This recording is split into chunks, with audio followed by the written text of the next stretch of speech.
drew this, which is why it looks like a third grader did it.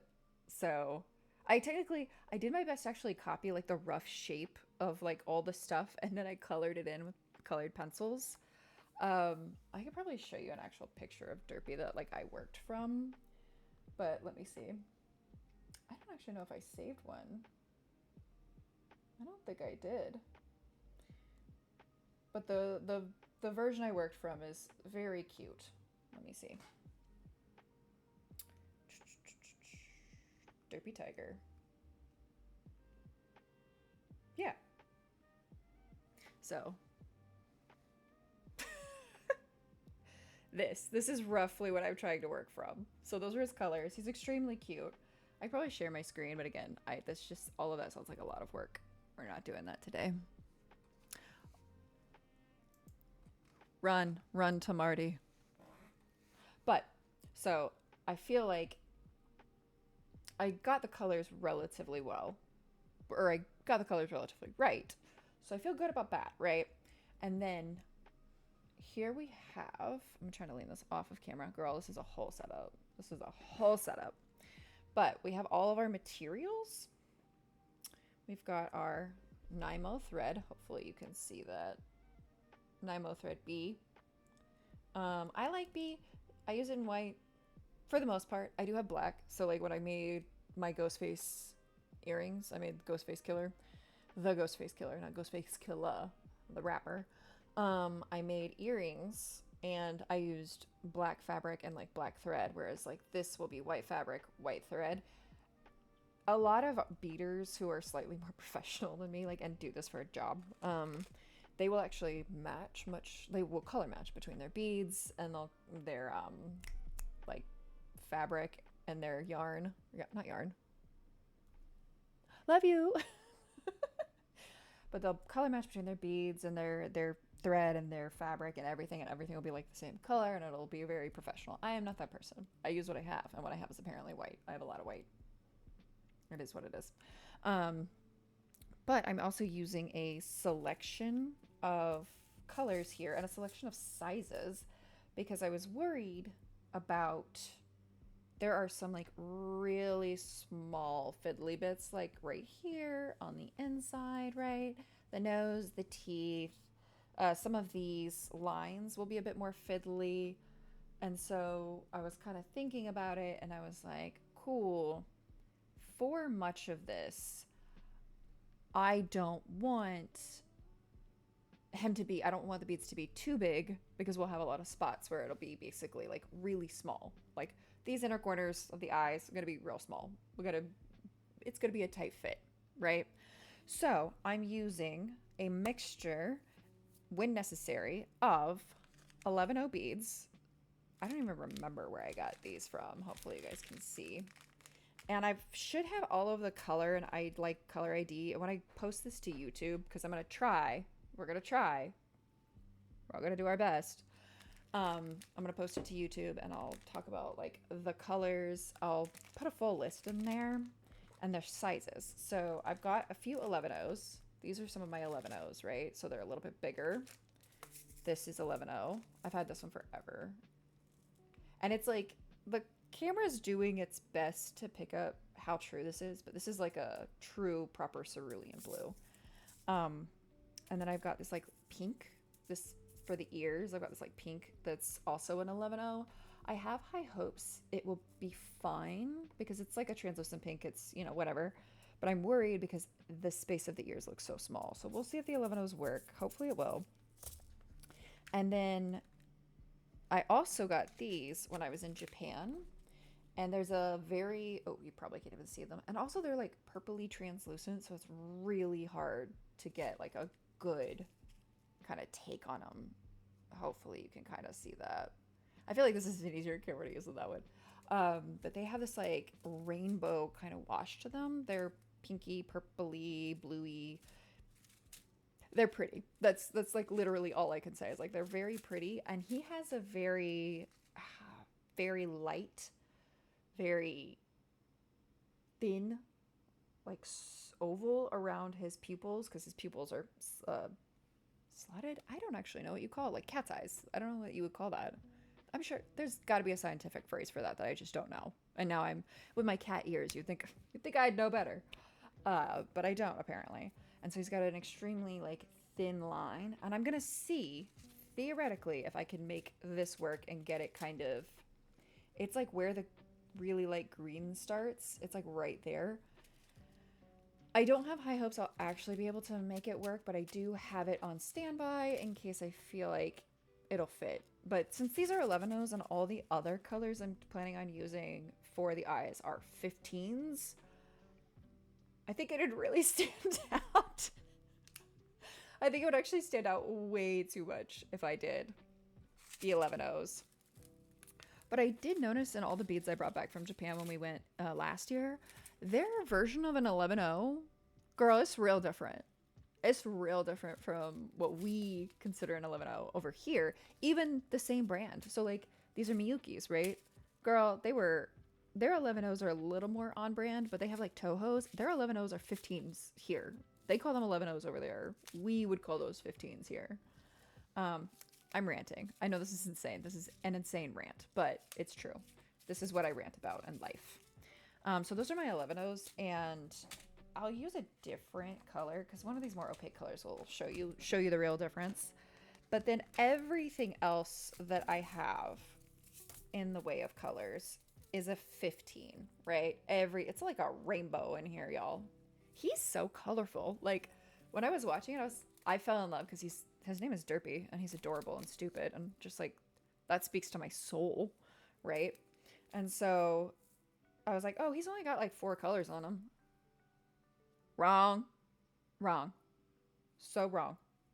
So you've got like your black for the outline and for the teeth, which I might not even use this for the outline. I was thinking about it. I might actually just use it for like the objectively black parts of him, and then use a really dark blue I have for the outline. But like for the mouth, you're going to need black. There are also different kind of washes or textures. So some of them are matte and some of them are shiny. So he's going to have a shiny mouth, which works because in the anime, you can see his mouth is like shiny. So that works for this. So I'm still debating what I'm going to do for some of these because I don't know if I want him to have shiny spots on his head. I am thinking out loud with y'all right now, so I hope you enjoy this. And then for the outline, I have this extremely, like, it looks black almost, right? Like, it's an extremely dark aubergine, like purpley, blacky blue kind of color.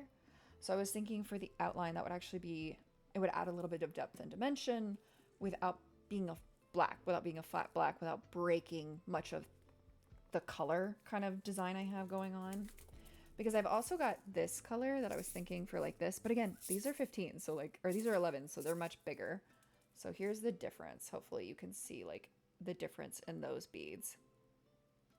So the smaller the number, the bigger the bead. So these 15s are like tiny and these 11s look huge in comparison. They're all small. All beads are small. Like there's no, you could do 8s maybe. I think like 4s. So whenever you see friendship bracelets and stuff, those are like 4s. That's the size of that. Or like pony beads, the like big plastic pony beads that you see on friendship bracelets. Those are like 2s or 4s or something like that. So the smaller the number, the bigger the bead. So 15s, they come in 20 somethings. I met a girl who was telling me she beads in like 22s or something like that, like 22, 23, something like that. I don't even know. And I was like, cool, that sounds microscopic. Like I have trouble sometimes because you have to have specific needle styles, right? For all of your beads, because your beads have to fit the needle and the thread. And so I was like, what the hell kind of needle do you use for a 24 size bead? Like I have trouble sometimes getting my 11s, usually because they're not clean all the way through. They're not actually properly like hold. But sometimes the 15s, I have trouble getting them on the needle and like onto my thread over the eye of the needle because they're so small. Like it happens. So I can't imagine working with a 24. Again, this is another rant. I digress. This is not important. I have feelings. But, oh goodness. So I'm planning on this for my outline to give more dimension, because I don't want it to go from like, I feel like sometimes it's very jarring to go from color to black. And so, as you can see on this, my La Poisson Steve, you can see he is drawn with a black outline, so I used black. These beads were also supposed to be, these are Japanese 11-Os. Do those look like 11-Os? Because everything next to them is a 15. Everything around them is 15. Which, they're also like squared off versus round, so you can see that they're square, and then everything else around it is round. But I beaded him flat, and then I sewed him onto this patch, which is one of my more favorite ways to do things. It can be hard though, because like you can see, I'm tempted to put some fabric back there, but it can be hard to do it like this, because then you kind of have to like bead him down flat to the fabric, which is where this bead comes in, right? I beaded him down to the fabric, or down to the pouch. But if I was gonna do it, I would do it with like, bead the whole thing, then tack it flat, or finish it flat onto a piece of fabric probably. But I really want to make this a hair clip, even though he's huge. I thought about just making him like a beaded patch, but he's huge, and I have really thick, luscious, gorgeous hair. Just gonna, you can see that obviously. But I have really thick hair, and so I like to have a bigger, like, barrette, which feels like a weird way to say that word, right? It feels like it should be beret, but it's barrette. What do I know? I'm not French, thank God. But I always feel like I need bigger clips, because I've made, let me actually show you. Enjoy my hairline. My aspect ratio 0.5. I've made smaller clips in the past. This is my flower snake. You can see the little like daisies I attempted. This was all freehand, by the way. I was trying to learn like an individual, like bead by bead style, like traditional beading. But I love the way it turned out. I think it's beautiful. I actually made like a selection of these, but like this is a neon and it's like lined. So look at how it shows up on camera. Isn't that insane? It looks completely different IRL, like completely different. So it has this almost like halo effect, because the way the light hits it. And like this is the closest I can get it to like how it actually looks in real life, is like by the side. But this was my rollerblade Barbie. So as you can see from the other colors that are also having trouble showing up, it's got a very like 90s Barbie vibe. There you go. And I use these like on the sides of my hair, and it's fine if I want to hold 3 strands of hair. It's fine. It's just a matter of if I wanted my hair out of my face. If I wanted my hair out of my face, I don't know if I'd use these. And I get my hair thin, so girl, you know I mean it. But neither here nor there. So back to my colors as I fully digress into a rant about my hair. Everything else on the inside, I'm hoping to use kind of 15s for, especially these like more delicate areas, as I kind of said. But I've got this for the ears, but these are 10s, so I kind of worry. They're translucent, so it's also having trouble picking it up on camera. And then for the eyes, I have this like selection of colors, because the eyes are so much more, like once I started drawing this out, I saw how much more like involved the eyes were than I had previously understood. God bless the animators. God bless the animators, because my God, there's so much going on with just this silly looking little tiger. Like, it's insane. So I've got, because he's got a full like rainbow in his eyes. It's literally insane. So for these like fully out areas, which I think I'm literally going to put like 1. I don't even know if I'm going to line this. I was originally like, oh, I'll line it because I feel like his eyes are lined in, you know, the anime. And now I'm like, I don't know, man. Might just go straight into the eye color. We might not do lines today. We might not be doing any lines. And then from there, so I've got this like gradient. And again, these are matte. So the eyes are going to be actually matte almost. And yeah, no, all of these colors with the exception of the orange is matte. So we've got these 2. And it's funny because this actually looks almost more pink on camera. You could see much more of the blue in it, whereas this one's much more orange on camera. But and it's probably all the light, but yeah, this is like a red orange, and this is like a true red. So I'm thinking this for the fully outline, this for the line inside, and then from there, you're going orange, as you can see, like the little bit of orange, yellow, right? And then green, and then I will definitely be using black for the eyes because I want them to shiny anyways. I want them to really pop.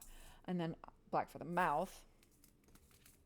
And then I'm thinking, I'm actually, part of why I'm thinking like all of these colors is because I feel like you, oh, okay, bye.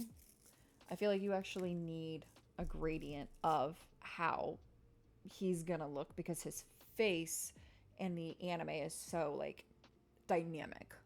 So I want more colors. I want it to go from like lighter or darker to lighter, like as it comes in. And I've got a picture of him saved on my iPad that I'm probably gonna reference a couple of times, honestly. But yeah, so like he goes much darker to lighter as you kind of come in. These are lighter, this is lighter, but this is 2 different shades of blue. Is that not insane? And I'm not messing with his whiskers. We're not doing that. I thought about it and I was like, no. No, I don't have a bead small enough for that. I'm sure they make a bead small enough for that. I just don't own it. So I'm gonna put it right there on my other screen so I can kind of reference him if I need to.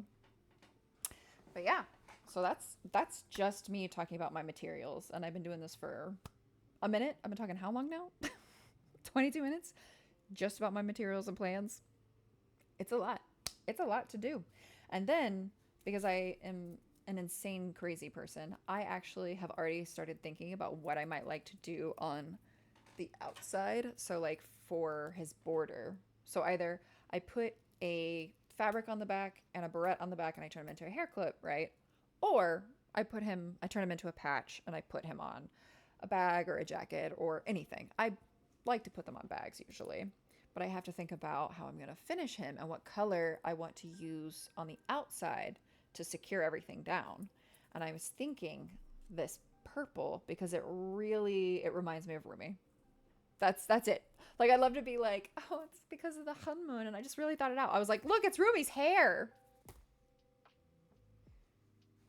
I'm a fully grown adult woman. Okay? Don't judge me. Don't judge me. But so I was thinking this would be great for my kind of border. Because again, it reminds me of Rumi. And then if I wanted to do something similar to how I did this, hopefully you can see the yellow and then these like green, much larger beads. I was thinking I could do something similar with these two because I think they go really, really well together. And I think the blue will really complement what's going to be going on while I'm beading, right? No plan survives first contact. So we'll see how this goes. And I have sure as hell never beaded on camera before or for anything, any reason, for anyone ever. So I might hate this. Excuse me. But I've got my full setup. I actually, and I'm not going to mess around showing it to y'all because it's kind of an insane setup that I've got here. But I actually have like this embroidery hoop holder, and I've put it on a piece of like scrap fabric because I find whenever I hold my beading, and this is honestly, this is like a pro tip for all my little beader friends, anyone who's beading at all or crafting at all, really. Use a hoop if you can, and if you have any scrap fabric. Like I used to make, this is not the cutest fabric on the planet. It's adorable, but I would never like use it for anything I was going to put on my body. I used it to make mommy and me aprons for a friend of mine when she had a little toddler, like 15 years ago when she had like a newborn, and I made them aprons. So I've had it forever, and I'm never going to use it because it's not my speed or my color. It would look ridiculous on me, probably. And so I think I've used it to make like knitting bags for people. because I had so much of it, right? You're making an apron, you're going to have a lot of fabric, and it's like, basically just quilting backing fabric style. And so, and then for what I bead onto, because I do this onto paper, you don't need anything fancy, by the way. If you're getting into beading and you're thinking like, oh, no, I need all these, no. I know plenty of people that bead with cotton thread. Like there's no threshold. Like you can't do it wrong. You can mess up in how you tack things down, but like getting started, you can't do it wrong. Like you're just trying, right? Don't beat yourself up is what I'm saying. And so I bead on Pellon, and it's a quilting fabric actually. It's like a stiff quilting fabric, and I learned that from all the like indigenous beaders I follow on YouTube. A lot of them use this, or they'll use like felt. I saw this lady who was like, "Oh yeah, I use felt, and then once I'm done like beading onto it, I use Mod Podge to kind of like strengthen it and get it to like stay in one shape." And I was like, "Oh, that's genius, right?" Because it's like, "Oh, you're beading with Mod Podge, then you've like secured all your threads on the back, because whenever you do anything, I don't know if you can see Kirby, my great love. I am Kirby obsessed. Kirby obsessed. Hold on, please hold." Kirby obsessed. There's more Kirby. I won't show it to you because that would be concerning. But when we made him, I've done punch needle, right? He's a rug. He's supposed to be. He's just hanging out of my bag right now.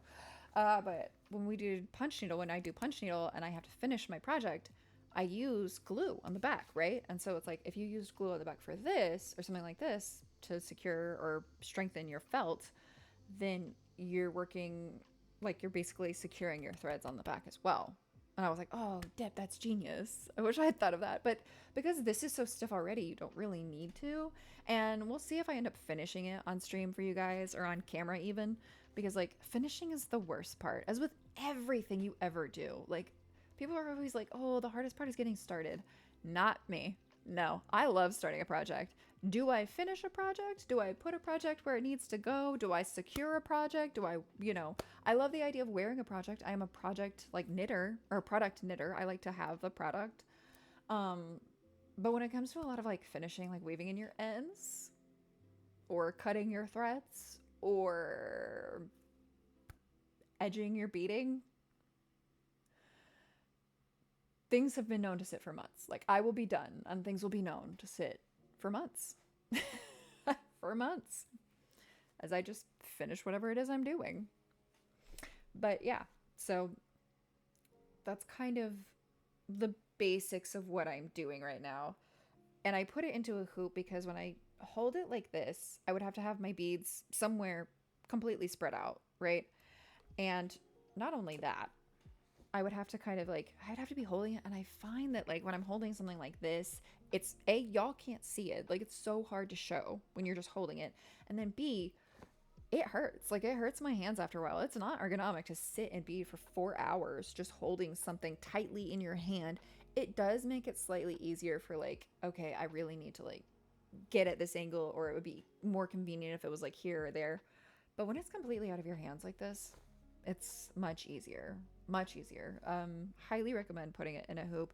Even if you don't have a hoop holder, just I've watched several people have it in a hoop and then just hold it between their kneecaps. Like they'll hold it between their knees and then just go. And I'm like, okay, cool. I also like this because I have so much like scrap fabric from stuff that I'm never going to use. I don't actually sew. Like, I don't like sewing. I've tried like 5 times to get into sewing. It's not for me. It's not for me. I don't like sewing. All the sewists on here are going to be so mad at me. They're going to be like, just give it a go. Oh, you haven't tried the right project. I've tried a lot of projects. It's not for me. Watch me get into sewing now that I've said that. This is like something I would do. That's something I would do. But it's a great way to use up any scrap fabric. And you stop that, I can see you. And it's a great way to like use up fabric you would otherwise throw out. So this lady, it's a community, okay? I'm always following people. I'm always learning new things. This lady was using like old clothes. She was like, oh, I had this old shirt and it doesn't fit anymore. It's got holes in it. I don't want to throw it out. I'm just going to use it as the backing for my beading when I bead. And I was like, that's genius. I hate the idea of having to throw something out. Like, it makes me cringe, especially craft materials. Like, I hate it. I'm always trying to get my friends to like take my craft materials off my hands when I'm done with them. Or like, do you want to try something? Do you want to try this? Do you want me to teach you how to do this? Like, you would love it. You're gonna love it. I'm done with it, but you might love it. But yeah. And then I also just like a little, like some more backup or some more background. Backup? What am I saying? I try to keep pencils and pens on me at all times because I feel like somehow, no matter what I do, I'm gonna need to like mark a line or fix something or like atone for a sin. And so I use my pencils and my pens usually for that or for just like note taking. Like there have been times that I'll get to like the paper all outside of this. I'll be like, oh, right, I need to get XYZ. Like I've run out of a color. And so I'll write the color name down on the fabric. I've done that. And then I also have a little pin cushion, which I think is really cute. I think this came in my Beautiful Vibes box. Shout out Beautiful Vibes. And then my sweet, adorable, wonderful, incredible, excellent, amazing husband made me this little like beeswax, which I've abused clearly, and it looks like a little hive, a little beehive. The cutest thing I've ever seen. Oh my god. Okay, I'll stop. But so I like to use beeswax on my thread usually because it keeps the thread from getting like fraying, because it's bonded nylon thread, but it's also like just really, it's a bunch of really thin strands of nylon. And so it can get really tangled on itself, and the beeswax is meant to help with that. Okay, as I have chatted you up for 30 minutes about nothing, I'm gonna show you guys, I'm gonna get started, I guess. I'm gonna show you guys how I start with, do I want to start with, yeah, I'm gonna start with actually like threading the needle, because I feel like, and please enjoy. I don't know if you can tell. This is a very wonky needle. But I usually take about 4 lengths. I'll just drag this out like 2 times so that it's like a full couple of lengths. And then I also always have scissors. I don't know who needs to hear this today. Always have scissors. Who doesn't have scissors? Like, I'll be talking to people and they'll be like, oh, can I borrow your scissors? I'm like, what do you mean you don't have scissors? I have scissors in my purse. What are you talking about? What do you mean I have scissors? These are technically snips. I'm a liar. These are snips. But they're better for the nylon thread, in my opinion. I feel like it's harder to get like a really good cut with scissors sometimes. But always have scissors. It's like Boy Scout preparedness. Okay? Be prepared. Live your inner scar life, okay? Be prepared. And then I just run it through my wax, right? This is very exciting, I'm sure, for everybody. They're like, yeah, girl, we know. Girl, we know. We know about that. We know her. And then I just, yeah, I'll just run it through. This is part of why it looks so janky on the back, is because I just sort of like run my thread through it repeatedly. I see people bead and it's like, it's a nubbin. It's like all they have left is this like nubbin of like beeswax. And I'll run it through a couple of times just to be safe. This is going to be our like second thread, or like this isn't, what do you call this one? My brain has gone empty now. Now that I have to explain things, I don't know what anything is. That could be the tagline of my entire life. But this is our the thread we're going to hold all of our beads on, so it's going to be a double thread. And so you don't need the beeswax as much for this, but I like to like pull, it also helps you pull the thread, which supposedly is great for making sure that you don't, your thread gets stretched out to the appropriate length. Words. Yes. Oh, by the way, sewist is a real word. I just want you to know. Sewist is a real word. That's how people who sew identify themselves. They are sewists. But yeah. And then you just, no camera's going to pick this up. I don't have a camera that's going to pick this up because it's so small. The thread is so small. You can't even see the eye of this needle, I don't think, from where we are. So I just sort of like pinch it through and hope for the best. And there you go. And then I like to make sure everything is, because I want this, it doesn't have to be, but I like it when this needle, when this thread is even on both sides, because otherwise you're going to be like sitting there yanking it later. Which I know is how some of y'all like to spend your time, but not me. And then, yeah, so roughly evenish right at the end here. We're roughly evenish. I'm not pretending to use thread. I'm using thread. It's real. I swear. I like to do a surgeon's knot or surgeon's loop. I don't know. You make the knot and then you put it through a couple of times. So here's your loop, right? And then 1, 2, 3. And then if you're really crazy like me, you can stick your needle into it. Try not to stick yourself. I'm very good at that. And you can sort of like secure it basically to your needle so that you can make sure you get as much, you don't end up with this huge tail at the end. And there you go. We've got our, might actually be easier to see over the, nope, it will never be easy to see. But we've got our first little knot. And once again, because I am insane, I do like to cut everything and make sure it's like there's not just like a ton of crap that's just gonna be hanging out. Because previously, some people who shall remain nameless and have never done anything wrong in their lives, have tacked down their own tail and had it come through their beading project. So try not to do that, I guess. Not that anybody would. Nobody would do that. No one's ever done that before.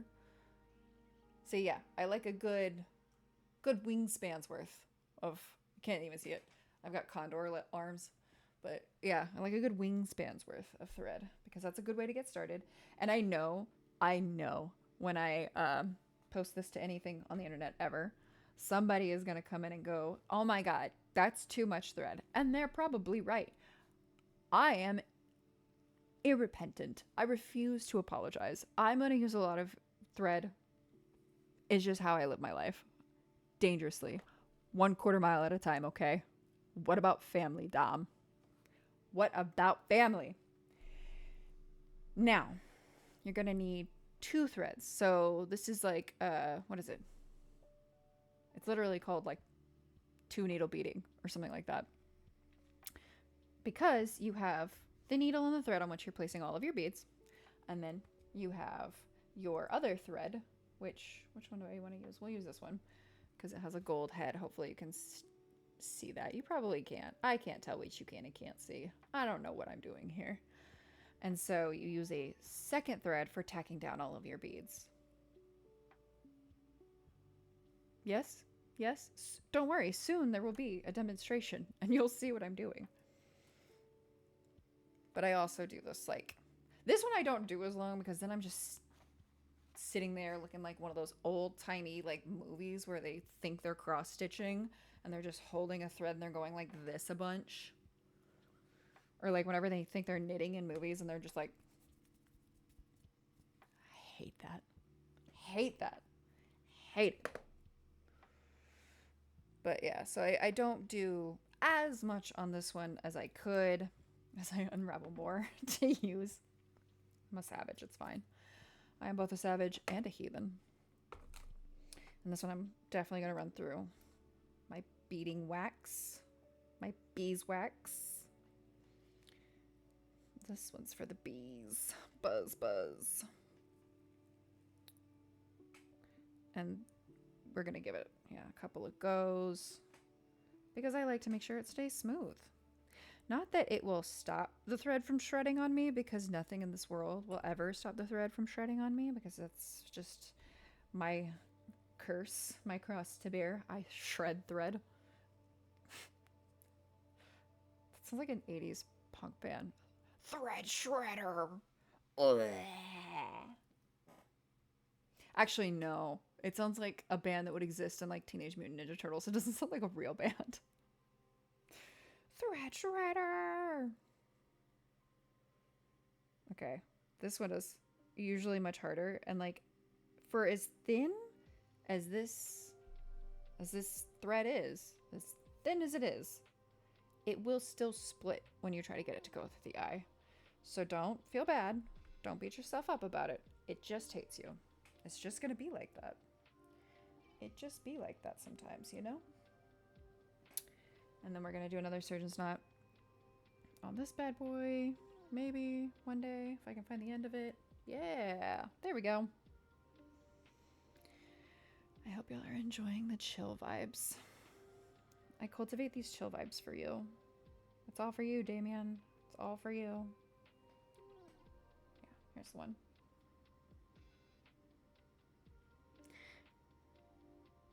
And yeah, if you're not a beater, or you've never really beaded before, or you have no idea what you're doing, it's chill. It's fine. You don't have to do it right the first time. You don't have to do anything right the first time.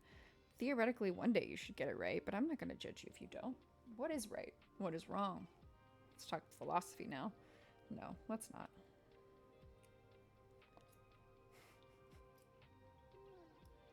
But, yeah. So, this is our basic setup.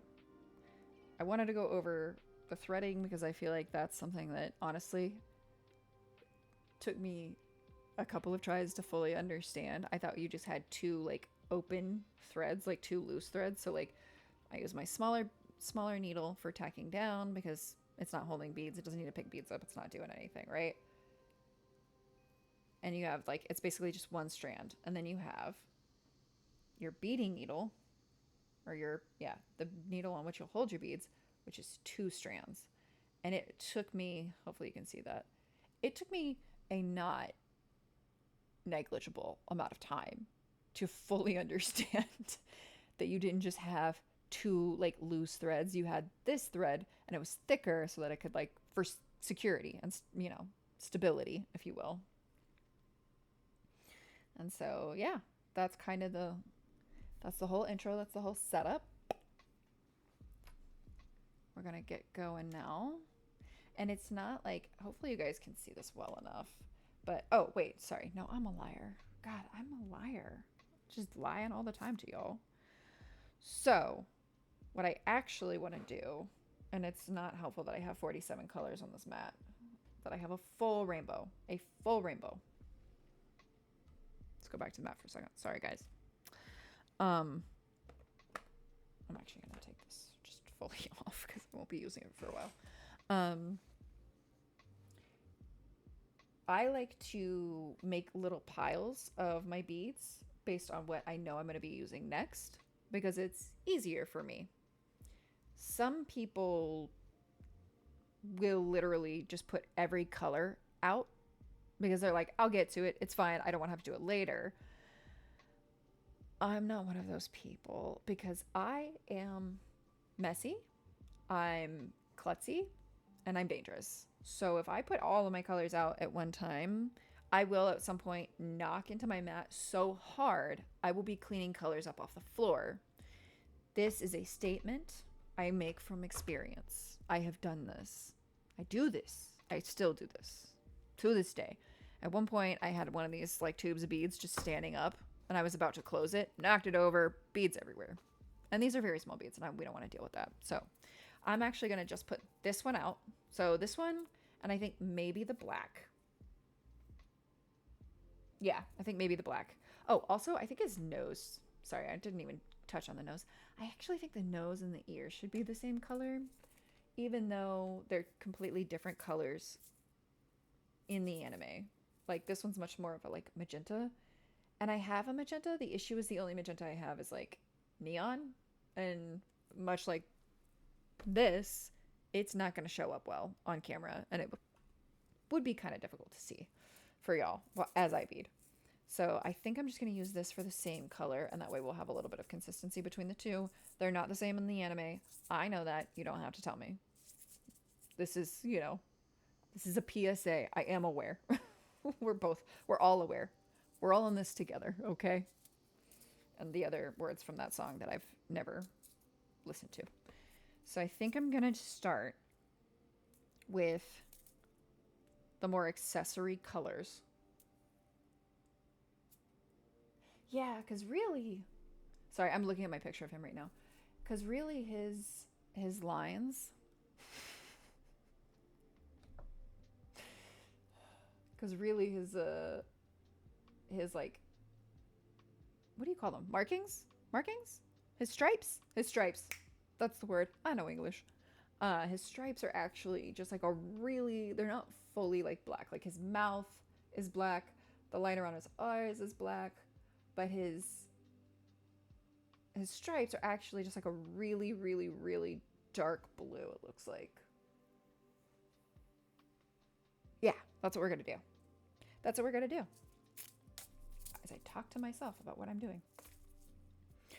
So, I'm thinking... I just wanted to show you all of the 9,000 colors I was planning on using, you know? Really whet you guys' appetite for some colors. As I take them all away and use the 3 most boring colors on the board. As one does. Alright, so I'm just gonna... I don't even have a place to really like put these right now. I should have thought of that. But I'm gonna put them over to the side here. I'm just gonna see what happens. Hopefully they don't fall. That would be bad. But yeah, and so I'm gonna pour one out for the homies. We're gonna dole out some beads.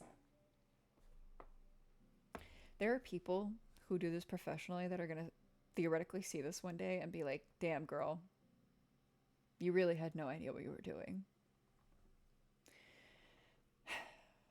And they don't. And that's fine. Like I said earlier, you don't have to know what you're doing. You just have to try.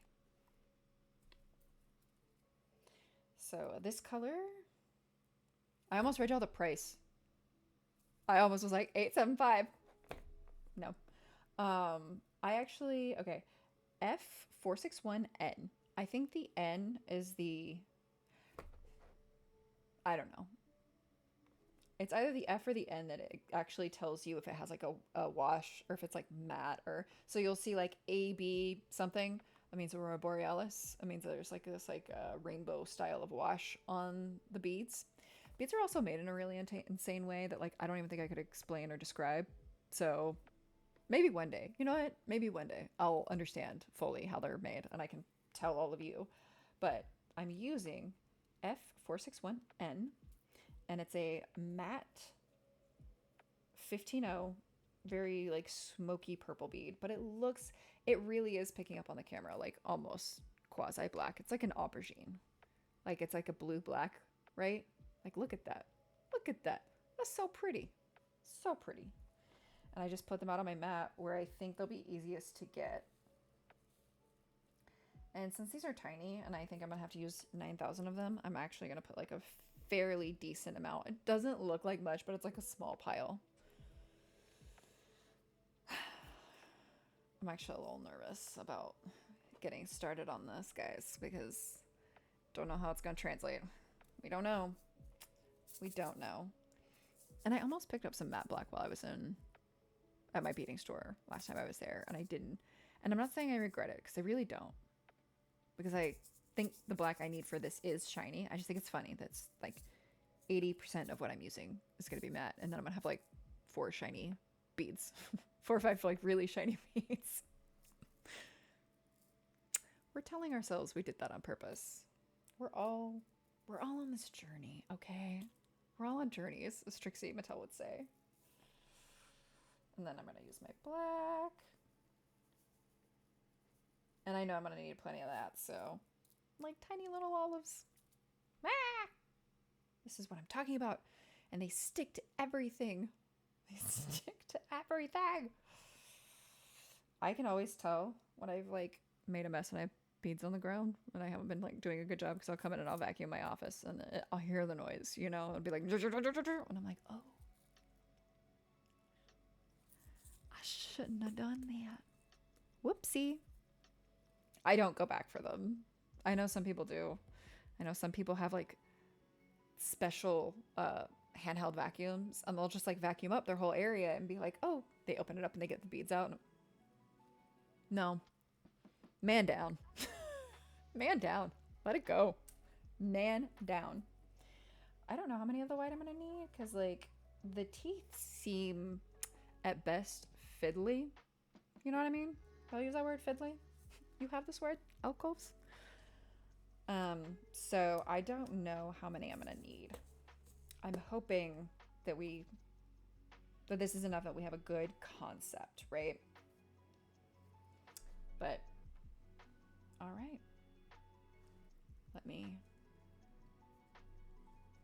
There you guys go. Let me get y'all started.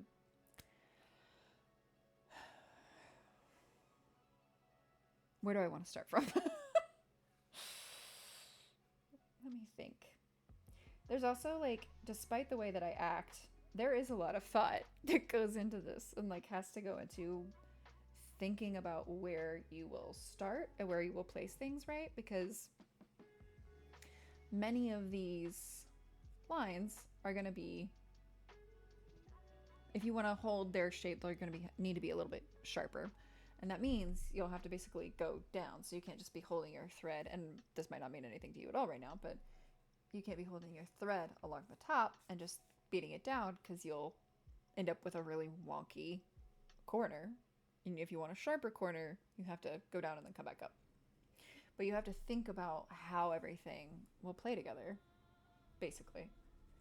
And so I think I'm going to start here, if at all possible, and then work my way around, because that will be the lion's share of the outline, right? I'm already to the left. Did y'all see that? I'm already to the left. I already can't control myself. I already just like lean. For those of y'all that missed the very beginning, I lean so hard to the left when I'm crafting, it's not even funny. So I have placed my chair in a way that will hopefully force me out of my scoliotic habits and will make me do something different. But yeah, so I'm going to start here. I'm going to go all the way around. I also like to have really long thread because I have to reach down and get the beads, and I don't want to be messing with like this much thread trying to get more. No, we're not doing that. I know plenty of people are not bothered by that, and especially when they hold it in their hands. I am bothered by that. I'm not doing that. It's lame. But, and because you can't like see the back of what you're working on, you're gonna have a lot of times where you think you're coming up in one spot and you're not, and there's gonna be a lot of like rejiggering, reconfiguring, you know? So there we go. Get your thread through, right? I like how I'm just like assuming nobody has ever done this before, and I'm just talking to y'all like you have no idea what I'm talking about. We've got it, and everything feels like you don't have anything. Another great thing about this is I can just whoosh-ah, flip it over and make sure that what I'm working with like makes sense. Where am I? Oh, I'm right there. You can't see that at a wall. I love it. But I like to flip it over and make sure everything makes sense, make sure everything looks right, looks the way I want it to look. And I'm not like, I don't have a huge piece of thread, which at one point in time, I swear I will. It doesn't matter what I do or what I'm working on. I will have a huge piece of thread that I'm just like, cool, I'm just going to tack that down as I go. I'm just going to tack that down as I go. And so now you take your, beading needle, and not your tacking needle. You take your beading needle and you just you pick up all of the beads you want. Not all of them, not all in one go. Sorry, that was probably very misleading. But you pick up the beads you want. And some people count because they're better than me. I don't do that. Do you see how I just sort of like lightly attack the pile? Just like stab into the pile. It owes you money. It's flirting with your boyfriend. This pile is your enemy.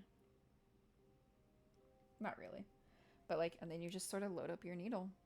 This is so minuscule. This is so funny. It's like hard to explain because everything is so small. But yeah, you just load up your needle.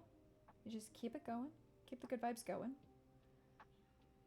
there are people, so it goes one of two ways, right? You could do whatever you want. As I keep saying, there are no limits. It's art. But there are definitely people who will like load up every single thing, like every single bead they want for a section. There are people who would be like, 400, that seems right. I'll just count out 400. Good for you, man. I live my life quarter mile at a time. So I don't need to count out 400, but I am going to put a lot on because this is a huge amount of like space to cover. And soon I will go nonverbal and you'll all feel much better about it. But yeah. And then once I've got like a fair amount, I just put them down on the thread. This will make more sense as I go. Assuming you've never seen this before, right?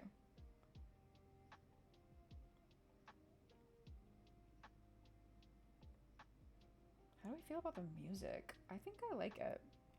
I also feel like I'm really far away from my mic, so I apologize if I just sound super muffled.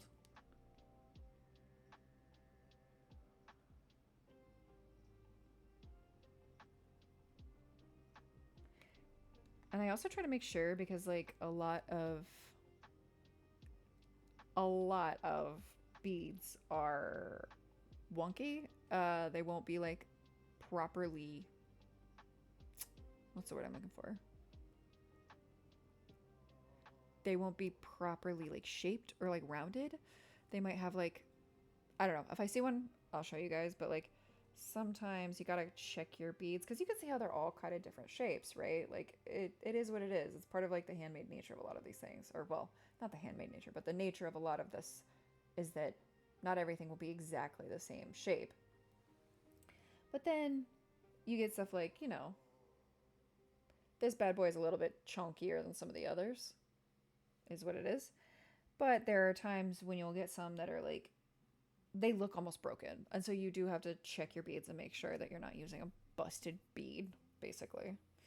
And so I've got, and I will just like leave this in my beading needle. I'll leave it in my pin cushion.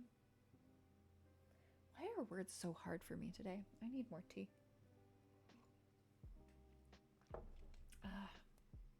Better.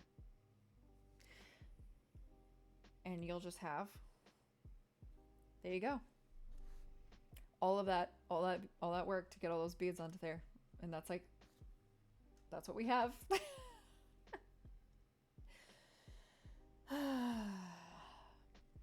It's a labor of love. It's a labor of love, for sure.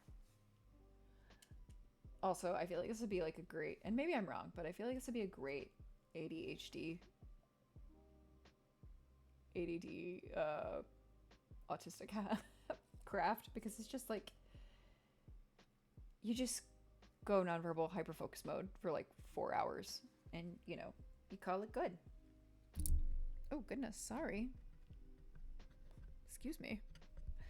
And then you're going to take your tacking thread, which is that second one we have, and it looks like the loose thread. And what you're going to do is you're going to attempt to hold your beads to your pattern, whatever you're using, right? And some people can freeform patterns. I'm not one of those people. Good for you. I don't want to talk about it. But, and then you come around like a set number of beads. I like to go a little bit above my pattern, actually, so it's not directly on the line, so then I've got a little more like focus, or I've got a little more space. And we call it a tacking thread because we're going to come up under our beads, and then we're going to go back down. Ooh. Let's see if this works. Ah. Girl, calm down. And we'll hold it in place. And you tack it down. Like, that's literally it. You can tack it down by 2 or 3 beads. With the smaller beads, I do 3 because it's just easier. If I had to sit here and do every 2 beads, I would go insane. Personally, I'm a little worried about the like validity of this. I think it's a little far off. Ah.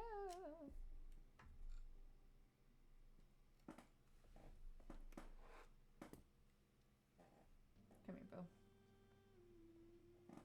There you go.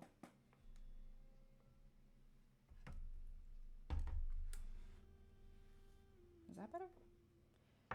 It was moving. It was moving and we don't like that. We don't want that. Mm-mm. Mm-mm. And then, yeah, you just do this for 4 hours. It's not the most dynamic thing in the world, but it's incredibly soothing. You get to see my forehead, apparently, for the whole time.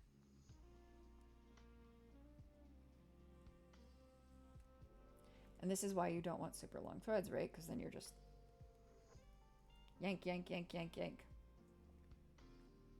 Crank yankers. Crank Yankerson.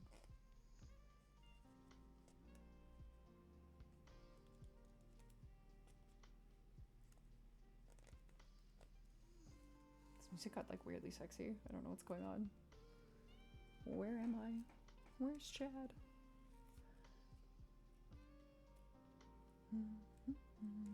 Yeah, girl. This is fantastic.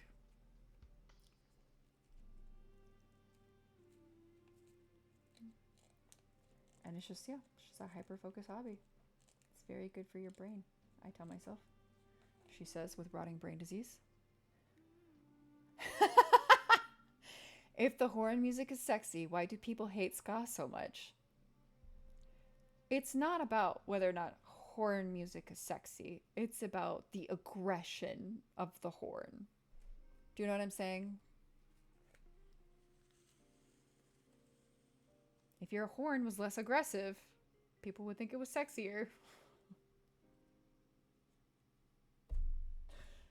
I crack myself up. I'm having a good time. That's what matters.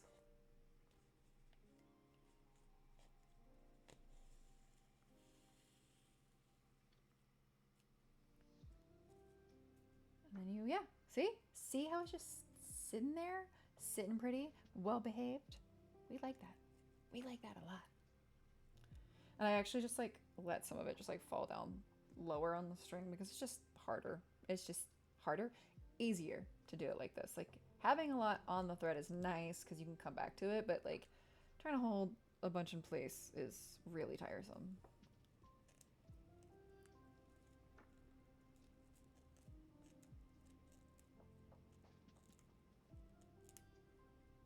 It's also been, as I said, like a full month since I've actually beaded anything. So this is me relearning some things. Relearning as I teach you. Isn't that what you want to hear from your teacher? From the instructor?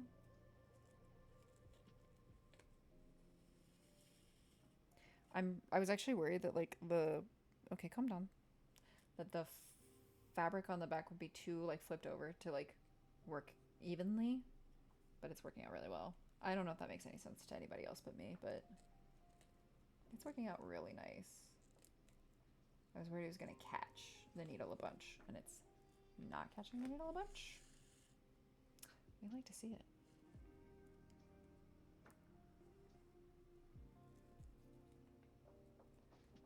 Okay, calm down, Cowboy Bebop. What's going on here? This music is too sexy. I didn't vet it properly, obviously. We've got our baby making beading music on. I really hope this doesn't end up being like a problem for you. I'm sure y'all are tired of my forehead. I do apologize. Let me see if I can bring this further over. Might be easier for y'all to see. And then I wouldn't have to lean in like this.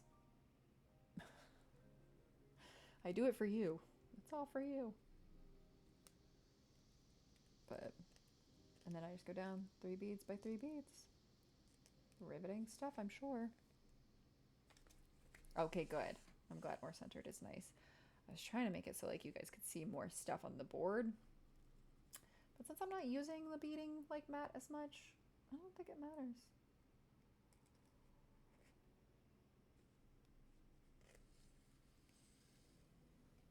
And now I don't have to put my huge schnoz in frame every 5 seconds. And even if something looks like you can kind of maneuver some of your lines. So if you feel like, oh no, that one came in a little bit too much, you're really fine for the most part. Like, there are very few times in which you're gonna actually be like, oh dip, I gotta really fix that. It's kind of a non-issue, man.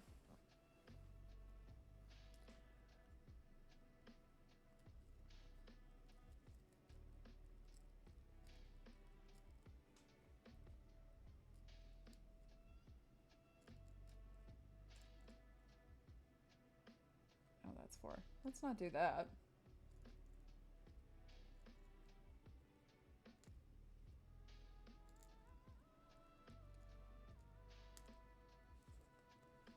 That might be a little too far in, actually, as I just said. Girl, calm down. So I was just like, don't go too far on the line. I like to be a little above the line usually, it's just easier. It gives you more wiggle room later. I knew it was gonna catch. I could feel it caught on the fabric on the back. That's funny. I was like, I knew this is gonna be a bit of an issue.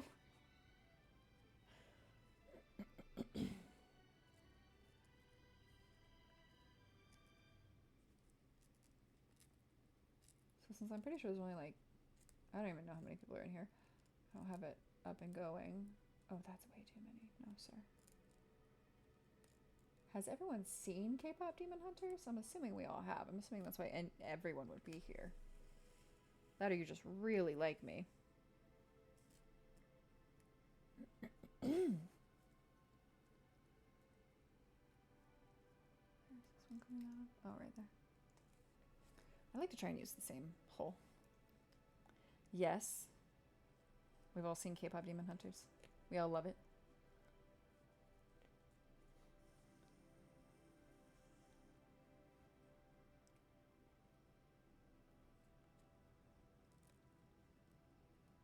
Now, I'm going to show y'all exactly what I was like. Oh, I thought this wasn't going to do that. No, it definitely did it. See how it picked up that fabric right there? And that's okay. That's a non-issue. It's fine. It's annoying, but it's not causing any problems, right? As a matter of fact, I'm going to cut the fabric a little so I can pull it away to the side. But that's it. Like, it's not a problem.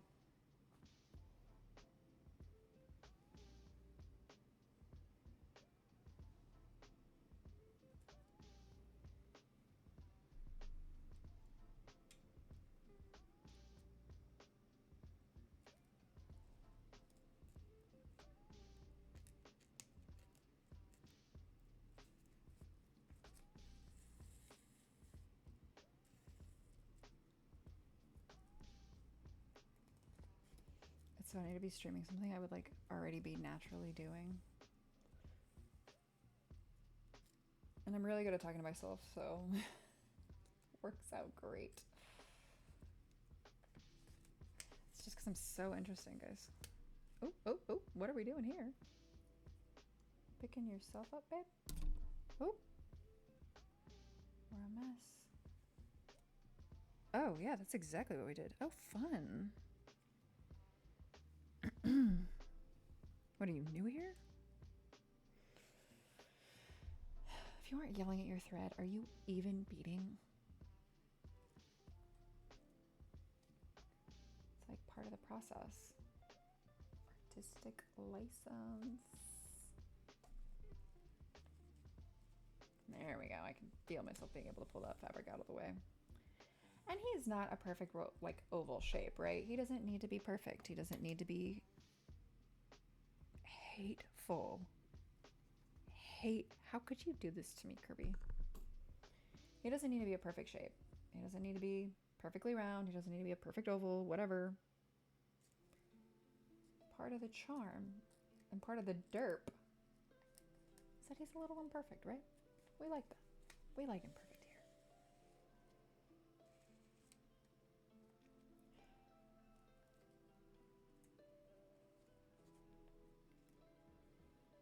Sitting here giving people life lessons about like, don't worry about being perfect. Clearly the right person for that. Oh, oh, See? See? What? Oh. It's like, what are you? Part of the fabric. That's another thing that's really nice is if you're done and you need to take a break, just set that needle in there. Another part of beading on a hoop that is nice. We can all appreciate the things that are nice. No, ma'am. Move.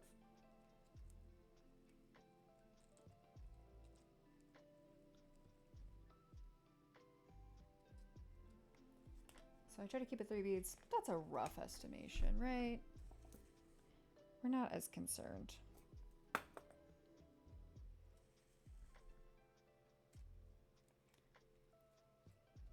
It doesn't need to be set in stone.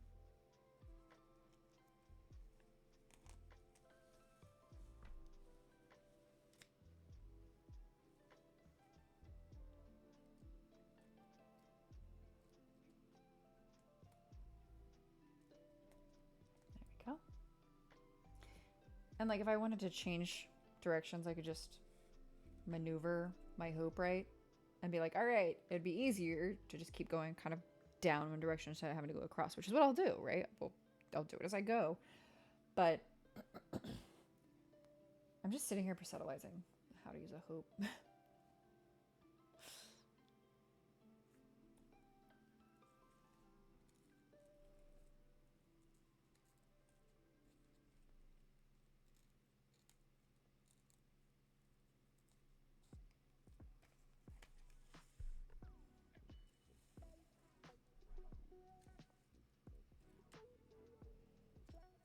Being able to change and control the angle is really helpful when you're doing really fiddly bits. Like,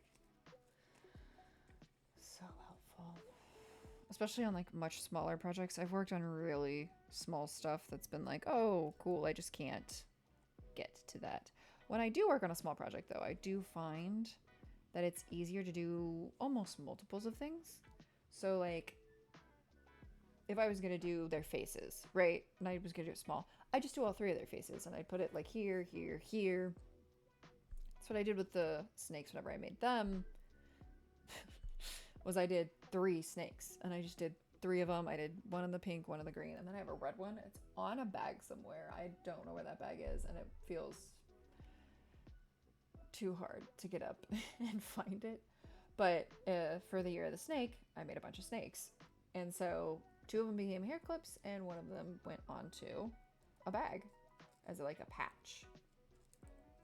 And so when I do really small stuff or like really small form stuff, I tend to do it in batches, unless I only want one. Like if I'm doing a pair of earrings, and that's because I started off doing earrings, right? So when you do earrings, you need 2.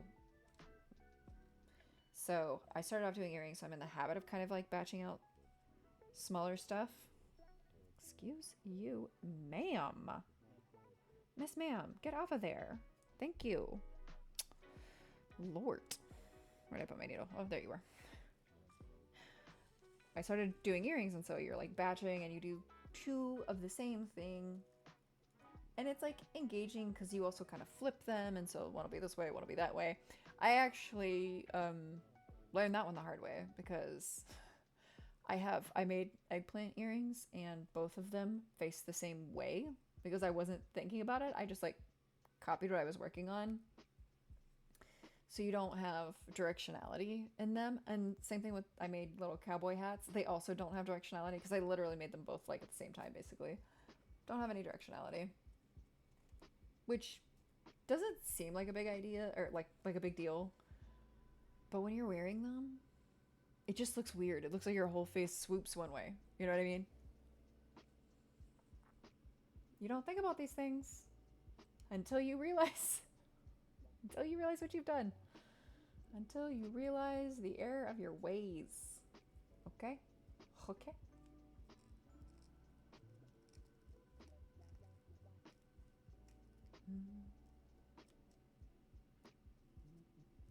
Girl, where are you? Okay, there we go.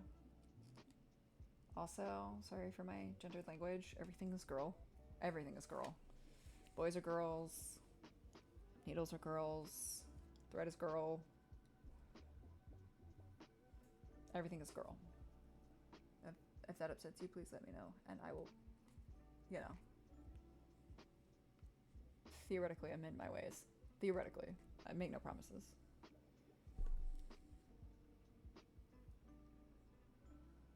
But everything is girl. And if it's been really bad, then it's baby girl. Or Miss Ma'am. Miss Ma'am is another one that's like, okay, get it together, sweetie. Patricia! Come. Sorry, my mitts are apparently too grubby to grab this needle. So sticky fingers I've got.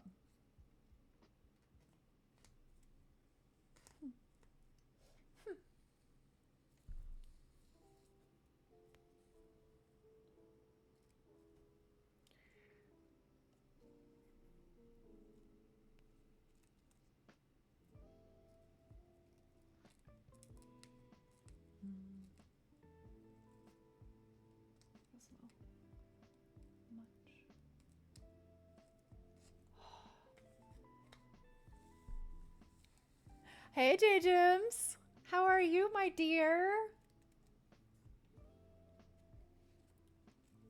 I should have figured you would find me. That's so funny. Today we're beading. We're doing great. Nobody has died. No one's bleeding yet, which is also good. I left that part out whenever I was doing my like walkthrough. No, it was my B-day. It was my birthday. And now we're celebrating my birthday this Friday, so I better see you. I better see you. Why are you giving me the WTF? What? Yes, was. Look. Thank you, my love. So here's the thing about getting older. As I get older, I realize more and more that I really did miss my calling to become a swamp and or bog witch. And I become less and less bothered by the idea of having to talk to people or do things or go out or talk to people. So, I'm fine with it. We're doing okay over here. We are living our best lives. Our little swamp witch gingerbread house lives. Swamp witch is not crazy. It is a calling, okay, sir? It is a service. Swamp witch is a service. How was Ariel ever going to get to the surface? Okay, how is she ever going to meet her love? How is she ever going to get her legs and her man without Ursula? What, you thought her daddy was going to give her legs? No! The world needs wicked women, okay? We make Disney happen. You shall be a little more grateful about it.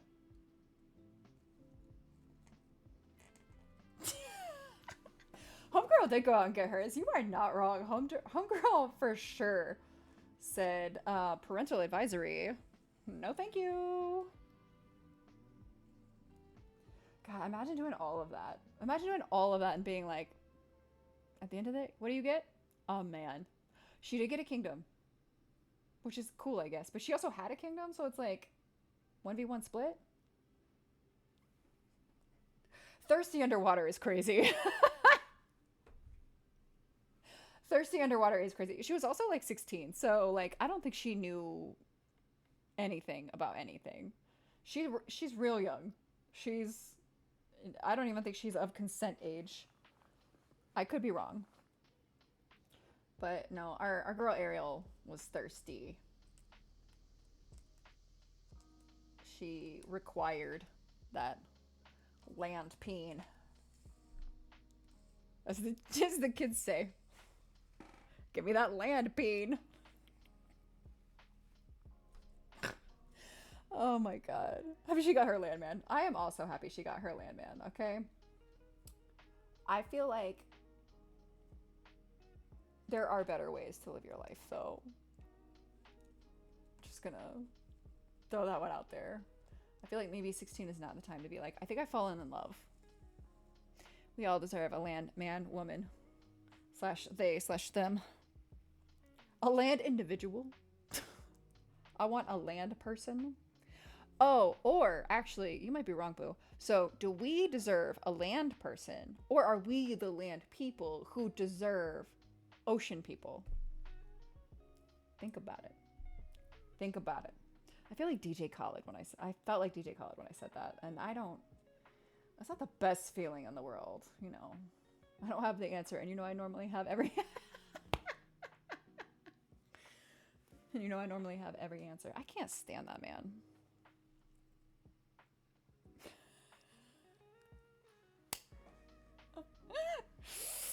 Oh God, what was I doing? Sorry. My whole brain has stopped working. I'm still stuck on land peen. All right, we're coming to the end of this set of beads. But yeah, no, Ariel really was, in her own way, deeply problematic. Yes, it is! This is Derpy from the Kpop Demon Hunter movie, which I am obsessed with. I think I've watched it twice now. Thank you. It's the best part. It's the best part. However, Alex is under the impression, and he's not wrong, he likes the bird, right? The judgy side eye with the little hat. That speaks to him. That speaks to his soul. So, like, he would like the bird. He would like the bird. You're not wrong. But I love the cat. I'm here for the cat. Derpy is my great love. I watched that movie in its entirety 2 times. And then I watched basically all of it again through TikTok Reels. So, you know, it's like all I think about. And this is going to be a barrette. Ooh, thank you. I'm trying it out. I'm trying it out. It's the chill hop music. I feel like I keep hitting this. I do apologize to like everyone involved. I am sorry for y'all. Sorry to this man. Keep hitting it with my shoulder. What was I doing? Right. I was taking a sip of tea.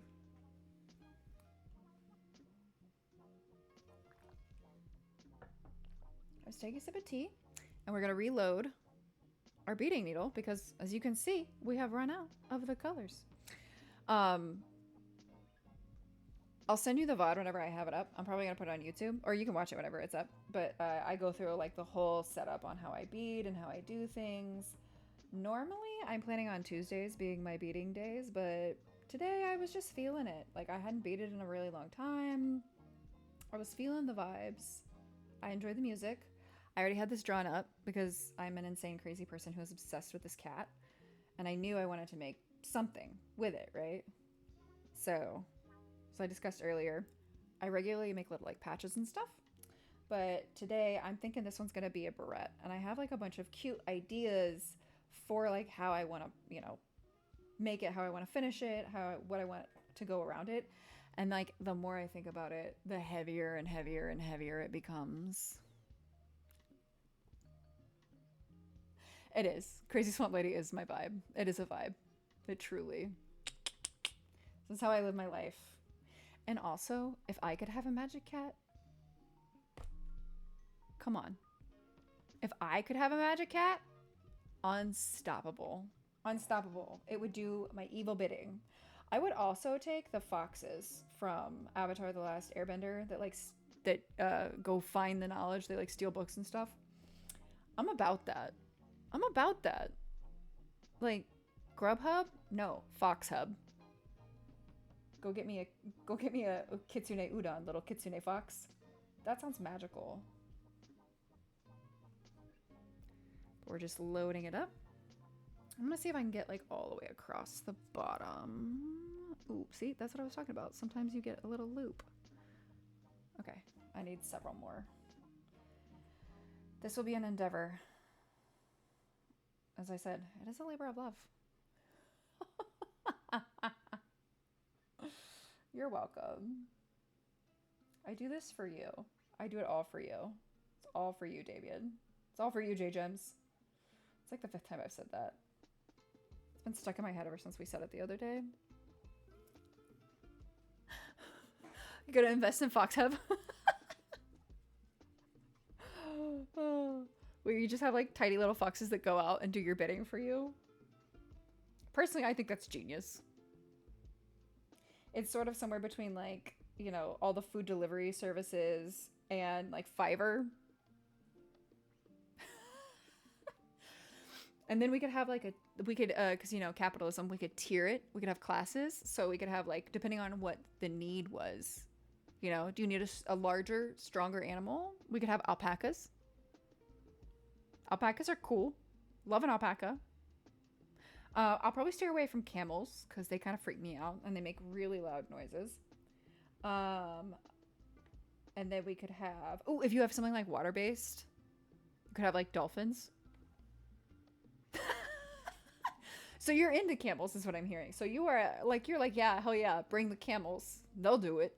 And they are pack animals. So it's like, it makes sense. Alpacas are pack animals as well. Foxes are not pack animals. So, but then you could have like an air-based, you know, I want somebody a little less. Dolphin is premium package. Oh, yeah. Oh my God, yeah. They're smart. They're on water. They're fast. They're premium. Donkey. I think alpaca donkey is mid-tier, okay? Because it's like, they can go for a really long time. We could do goats. No, that package would never get there. If you had a goat, that goat would eat that package. It would never get where it was going. But, and then you could have air.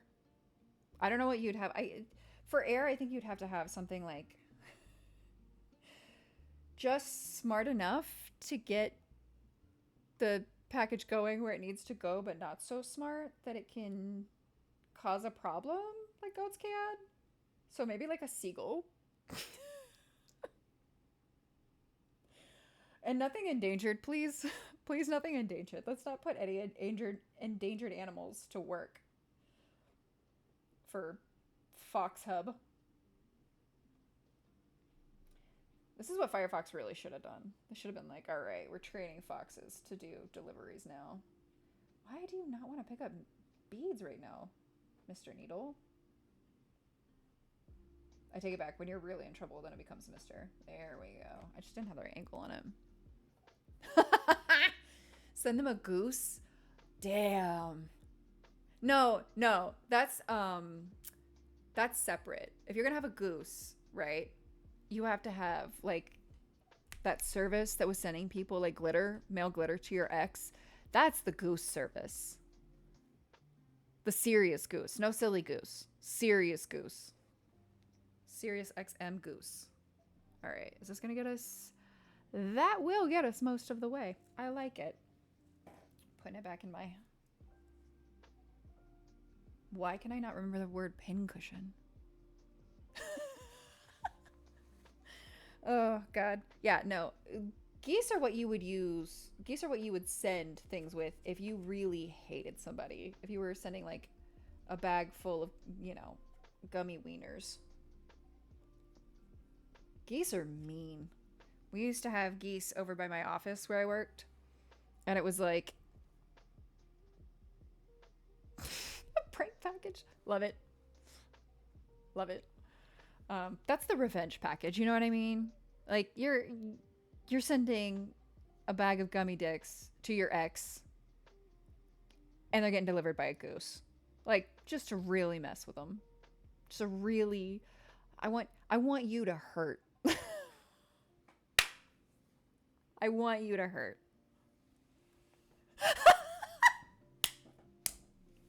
Send her a goose telegram is wild, my guy. Send it to her work, though. Oh, hey, Stacy, how you doing, girl? Oh my God, there's a goose. Girl, what did you do? I'm fully distracted now. How dare you? I'm fully distracted now with my imaginary plot line of mailing people evil geese. You mess with the honk, you get the bonk. You know what I'm saying?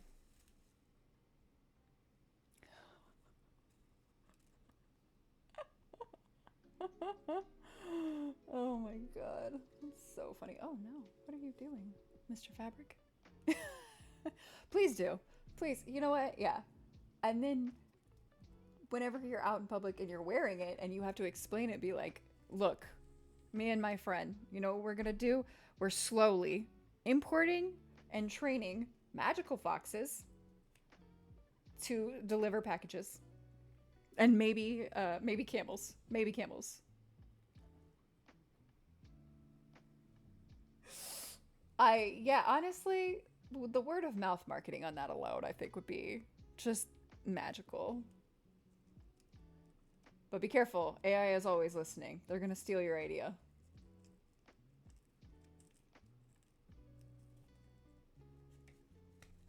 I'm sure this is not what you came here for. Again, we can't go to the zoo on account of we don't want endangered animals. Because I feel like at that point you're like, why not gorillas? And then we don't want another Harambe, okay? The world is bad enough.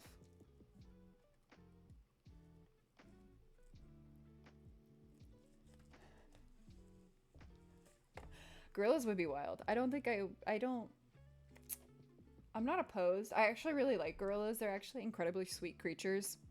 I have plenty of gorilla facts if you ever want to hear some of them.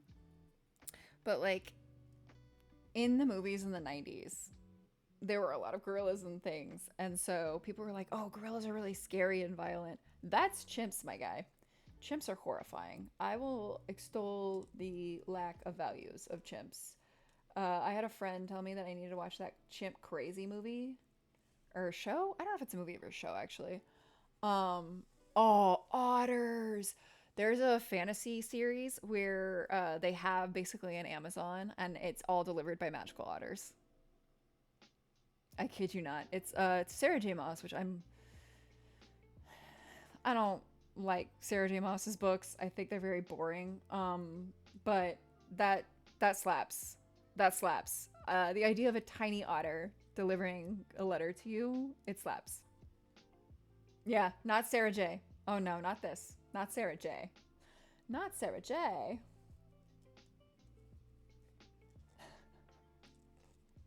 I don't know how to spell her name either, actually. Now that you're spelling it, I'm realizing I don't know. But yeah, so like chimps are insane. Chimps will mess you up. Chimps will rip off your face. They'll rip off anything they can get their hands on. Actually, don't mess with chimps. Don't touch a chimp. I am calling upon Fury using her name in vain. I know. I just think a lot of those books are like not fun. I don't know. I feel like there's something for everybody, right? And I feel like there are times when I'll read a Brandon Sanderson book and I'll be like, oh, this is not the fun one. This is one of the ones where everyone is sad. I feel like a lot of her books are just like everyone is sad. And that gets hard after a while. I can't always do that. Everyone is sad. All the girls are the best at everything they've ever done in their entire lives. They're all just like Mary Sue.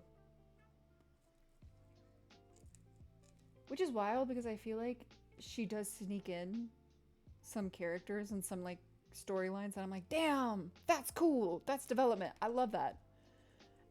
And then that like person will die or disappear or just never not be important and never come back. You know what I mean? I think that's part of what annoys me so much.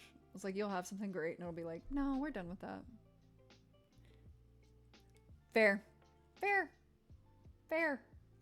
and valid. And not everything can be for everyone. You know what I mean? Not everything can be for everyone.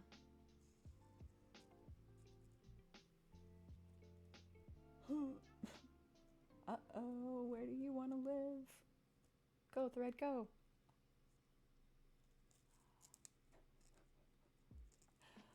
I'm still stuck on geese. Yes, otters any day of the week. Every time people are like, otters are actually really vicious and like terrifying, I'm like, good, they should be. Tiny adorable things should get to be vicious and terrifying. That's literally the whole concept of chihuahuas. Like, why are you confused?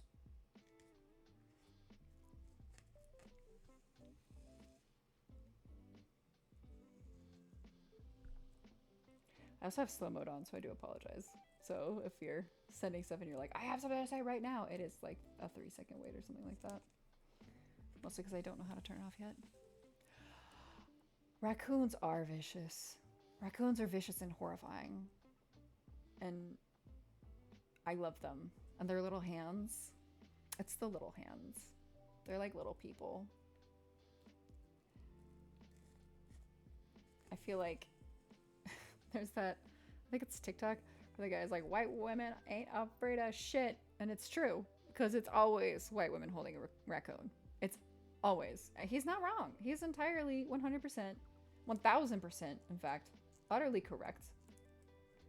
Like, you want to talk about the people I know that are like, oh, yeah, you know, I take horseback riding classes. And I'm like, horses are huge. Horses are horrifying. They terrify me. But you know what? Some people love them. Some people love them. Some people are not bothered by the concept of death, I suppose. Just go to like a stable and put a sign over it that says Memento Mori. Horses are terrifying.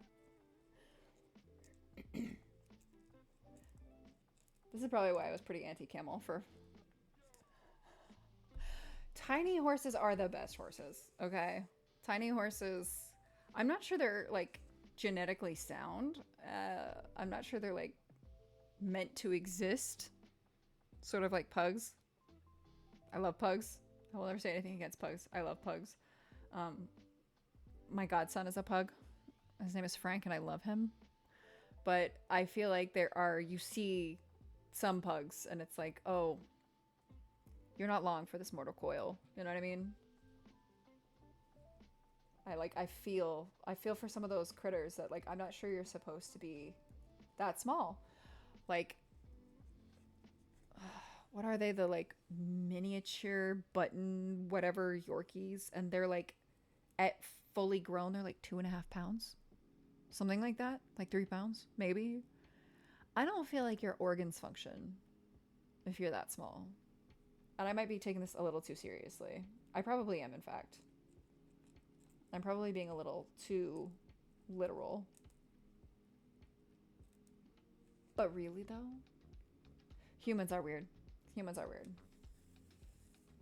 And I've never played The Sims, but from my understanding, The Sims universe and games are about, like, as close to, like, eugenics as, like, girls come. It's like The Sims, is what I understand, is, like, they just be out there. Girls just be on playing The Sims, being like, well, anyways, it's time to make this guy have 14 kids and kill 7 of them to teach him a lesson. It's just like, wow. I would not. You take that back. I would feel too bad. We talked about how the only TV shows I can watch now are about people being nice to each other. You gotta watch Haikyuu. Speaking of people being nice to each other, it's sports and it's people being nice to each other. There's also apparently a horse girl game, like a literal horse girl game. I don't know anything about it. I hear wonderful things. Oh, see? He's got a little bit of a line there. I'm just gonna... It's still there, but it bothers us less now. Yeah, so I mean like a literal, like, girls and horses. Name a better duo. You know what I mean? Name a better duo than girls and horses. But you get horse girls. You get Lisa Frank, which is just rainbow horse girls. You get My Little Pony, which is rainbow girls as horses. And then you get this game, which I don't know the name of, and I probably should have not mentioned it since I can't remember what it's called, which is literally horses as girls. It's literally like famous horses, like the Derby. It's famous horses as girls, and some of them are real horses. Actually, I think all of them are real horses. I don't know. Don't quote me. I don't know anything about anything. Uma Musume, pretty Derby. There you go, J Jims. Just for you, boo. Just for you. We have brought it together.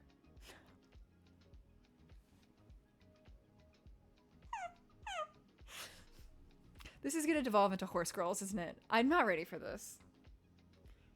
I'm not ready for this. Please don't.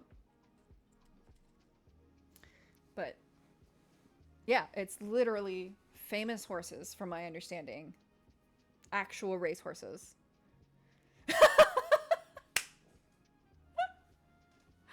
It's not. It's really not.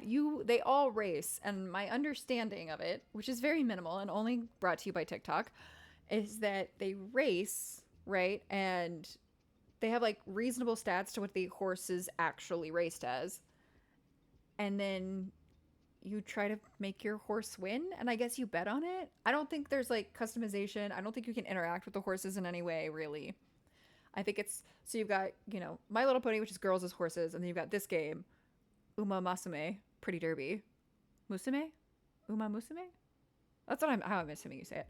Pretty Derby, which is horses as girls. So it's like girlhood is a spectrum, but all of it is horses. Do you know what I mean? Also, I think you should get the game. And then next time I see you, Friday, I think you should tell me about it. I think you should be my source. You know what I mean? And then I'll report back. I'll report back on Monday. I'll be like, I hear this game is amazing.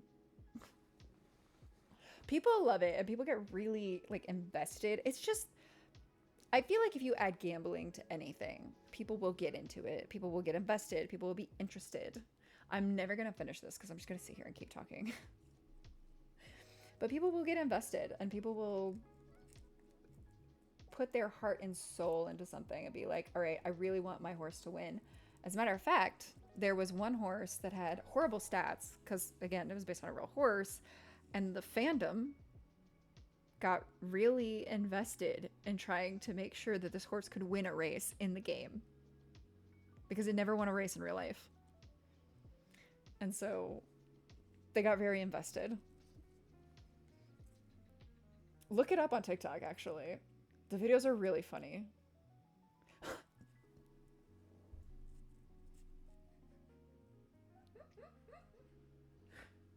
Kind of? Sorry, that just like really, that took me out. Yeah, it kind of is like a Pokemon game with horses. I guess you kind of collect them. Again, I have not played this game. I don't actually know how it works. I'm just like guessing from what I've seen of the content. But honestly, a lot of games have kind of gone that way. And I've been noticing a lot of those like, shut up. I've noticed a lot of games have kind of gone this like weird Pokemon, like gotta collect them all, gotta catch them all kind of like way of things. And it's like, there are games that don't need that, but they have it. I've noticed it more and more, but it makes sense because theoretically, Pokemon is the largest franchise in the world. Most successful franchise in the world. And before you fight with me, it's not Barbie. It is apparently Pokemon. And I don't know why. I don't know how that is measured.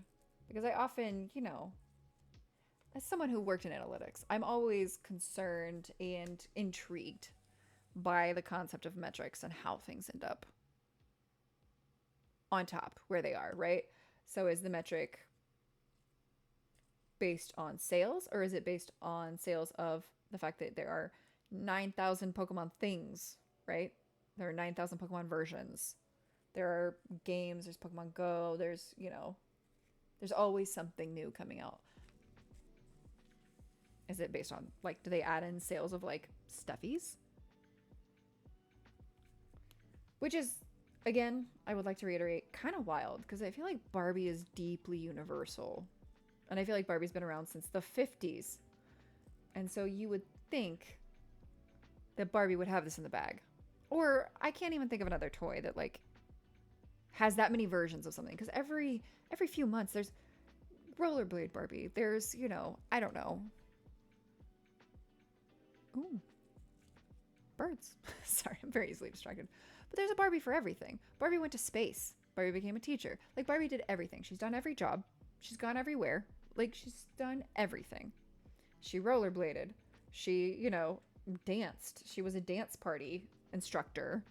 She's done everything. Like, it's wild to me, the idea that she's been around for, God, so long. 75 years? Something like that? I can't remember. And that's not the most like popular toy in the world, or not the most successful franchise. I guess like, is she a franchise though? Most successful property? I might be talking full smack. I might have no idea what I'm saying. But I would have assumed it would be something from Mattel, to be perfectly honest. Because it's just been around for so long. No, it's worldwide. Like, it is global. Like, globally, Pokemon is the most successful franchise slash product. And, like, think of everything else. My favorite was at one point, I was talking to somebody, and he goes, no, it's totally got to be Call of Duty. And I was like, nah, bro. Not even a little bit. Not even a little bit. There's also like the continued, excuse me, gosh, my voice. There's also like the continuation of use. So like you can have something huge, right? Like League of Legends or Marvel Rivals, which is the one I know everybody's playing now. I sound like such an old person as I sit here with my beading. Oh, Barbie seems only US. That's wild to me. I would assume because Barbie is universal. Barbie's everywhere. Or an iteration of Barbie is everywhere, is what I will say. And an iteration of Barbie is basically everywhere.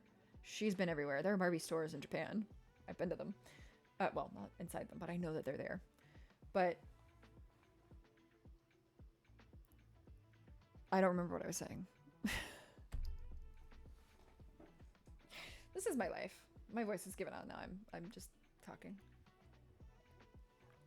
This tea is very cold. But you know what? It's hot outside. Iced tea. Duh. How I'm old in the video games, yeah. My brother and Chris, video games have been around for so long. So long. And we're done. I have to remind people all the time. Like, Pokemon came out when I was a kid. Back in my day.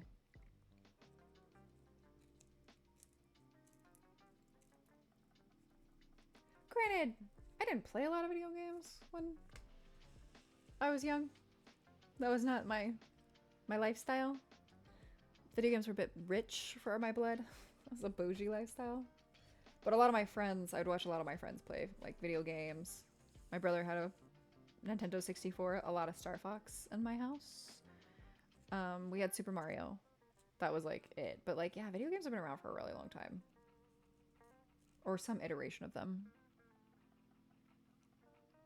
Okay, first of all, I'll have you know, these headphones are adorable. They're adorable. And I think every single female on this app or on this platform has them. And many extremely committed cat boys. So put some respect on it, okay? Lower your voice when you talk to me like that. Man, I saw a meme the other day that was like, I've been on the internet for too long because now when I see Katie, I love you. I saw a meme that was like, I've been on the internet for too long because now when I see a girl in cat ears, I get upset because it's like, no, those are for boys. And I was like, damn, same. I have also been on the internet for too long. Hold on, I gotta do the Gen Z heart for you. Ooh, that was creepy. Oh, that was very, Are the Lambs Still Screaming, Clarice? That depends. Do you want to be a girl on Twitch? Or do you want to be an extremely dedicated cat boy?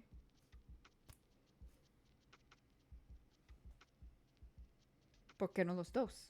Which is not proper Spanish, but you know, it is what it is. I highly recommend them. They're fantastic. Trick question, pick both. Exactly. No, you don't have to get a hot tub. I think we live in a place that's too hot for a hot tub. You are absolved of this one. You know what I mean? I absolve you from having to get a hot tub. It's just too damn hot. That being said, in the winter, hot tubs are rad. I won't even pretend they're not. I try not to think about germ theory when I'm in one, but in the winter, they're nice. They nice. They nice. So for the 3 months out of the year, or the, if even, 1.5 that we have, you could get a light up, like inflatable hot tub, and then you could keep it indoors. Our roommate, someone's gonna be so mad when he hears about this. Our roommate for years tried to get us to have an inflatable hot tub. He was like, no, it's great. We'll keep it on the balcony. And I was like, I don't think you understand how much water weighs. That's not, we ain't doing that one today, son.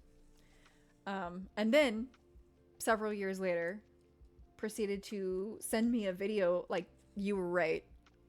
It was a video of people who had filled a hot tub, one of those like inflatable hot tubs, up on their balcony, and their balcony collapsed. And I was like, yes, because we understand how much water weighs, don't we? Don't we?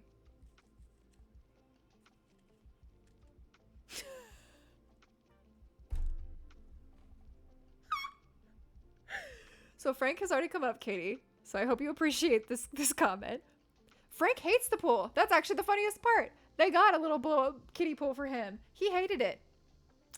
That pug is not a water dog, apparently. But if his cousin Pearl, I love Frank. Okay, I will never apologize. He's the love of my life. But his cousin Pearl, who was a lab, loves real water dog. True, born and bred in her blood water dog. Loves to be in the water. Frank has theoretically mixed feelings about the water, as I understand. I love him. I love him. He is my godson. I love him. But he has mixed feelings about the water, and I don't blame him. Water is hard. It's sort of like, you know, when you're like really grody and you've like done a really good like workout, or you've been outside for a really long time and you feel kind of like lightly overstimulated, and it's like, you know, you need to shower, but you don't want to because it's like getting into the water is the hard part. It's like that, I imagine, for him. Not that he told me that, but like that's what I choose to believe. I choose to believe it's just like, this is not fun and it's gonna be on my skin. And then you get in the shower and then you don't want to get out of the shower because it's so good. It's like the hot water. The women, they prepare for hell. We like our hot water. We're all descended from lizards. Some of us more so than others. He takes showers just fine. Are you kidding me? Katie is his mom, by the way. Katie and Red is his mom. But collect the water in a container. Evil. Hateful. Hateful and homophobic. Hateful. Look, I hate pools. I can't blame him. I hate pools because I hate the process of being in water. Again, I find water very overstimulating, especially when it's like chemically treated. That's just my little autistic streak. But pools also include like putting a bunch of stuff on your skin before you go out, and then being in the sun. And I'm a ginger. I'm like very pale. You can't really tell, actually. I look almost brunette today, but I'm real pale. It's a journey for me to go outside. Like, there's a process, many step process required for being outside for extended periods of time, and then it's all reflecting off the freaking water, so you're getting double sun. I know. Katie is a lizard. Katie is also descended from lizards. She likes the heat. Girl, where is you at? But, and there are people who are like, yeah, no, it's no problem. I love it. I just go outside all the time. And I'm like, wow, what is that like? Because the sun is a deadly laser. And it wants me dead. So, must be nice having that melanin. Being able to, you know, tan. I just freckle. What's that like?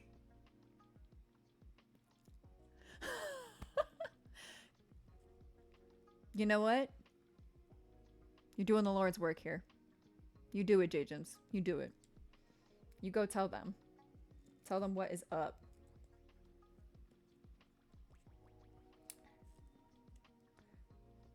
So Katie, while you were out, J-Jims and I discussed starting a business. That's J-Jims! See? See?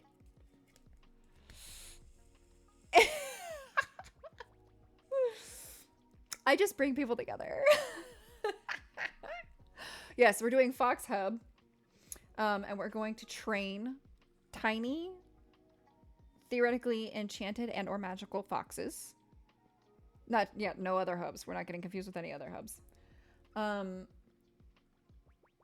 We're going to train tiny, enchanted / magical foxes to do deliveries for us, right? So I don't know if you ever saw Avatar: The Last Airbender, but there's these foxes that collect knowledge and take it to a tower run by an owl. This is a lot. This is now that I'm saying all these words out loud to people, I realize this is kind of a lot to explain if you haven't seen it. And it sounds really weird. It is really weird. I'm really weird. It's fine. But they collect knowledge, like scrolls and stuff, and they take it to this library in the middle of the desert. And I was like, that's what we need. We need that. But we need it for delivery. Somewhere between like delivery and tasks.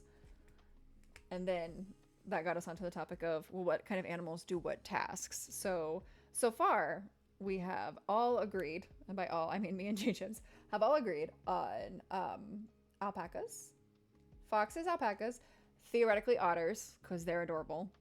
Theoretically otters. Dolphins. Dolphins are premium package if you need something done, like sent by sea, or you need a task done. I feel like seals would actually work better, but dolphins are theoretically smarter? I'm not sure. I'm not... And once again, this is just Pokemon animal slavery, so like... I'll take it with a grain of salt here. I said no endangered animals, though. I did say no endangered animals. And no gorillas, because gorillas already kind of get a bad rep and people feel uncomfortable around them, and I love gorillas. Lemurs are good, though. You would have to... Well, no, you can't have lemurs because they only exist in Madagascar. Man.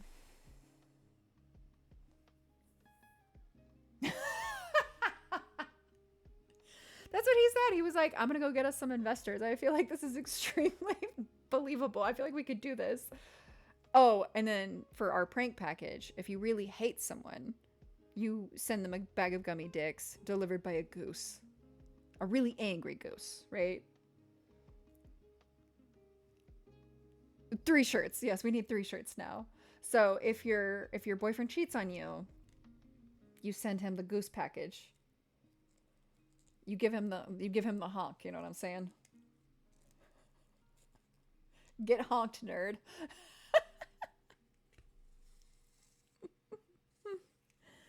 Oh, I love this for us. I love this for us. But yeah, this is now how I spend my time, apparently, is making up insane business plans regarding enchanted animals and beading for the whole internet to see. It's gonna be magical.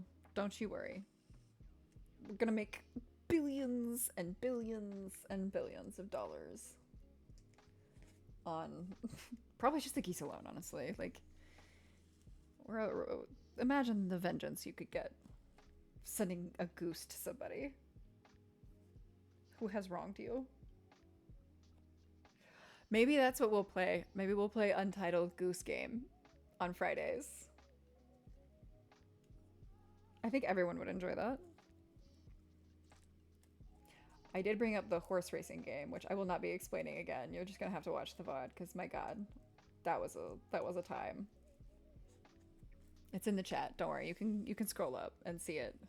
Theoretically, you could scroll up and see it, but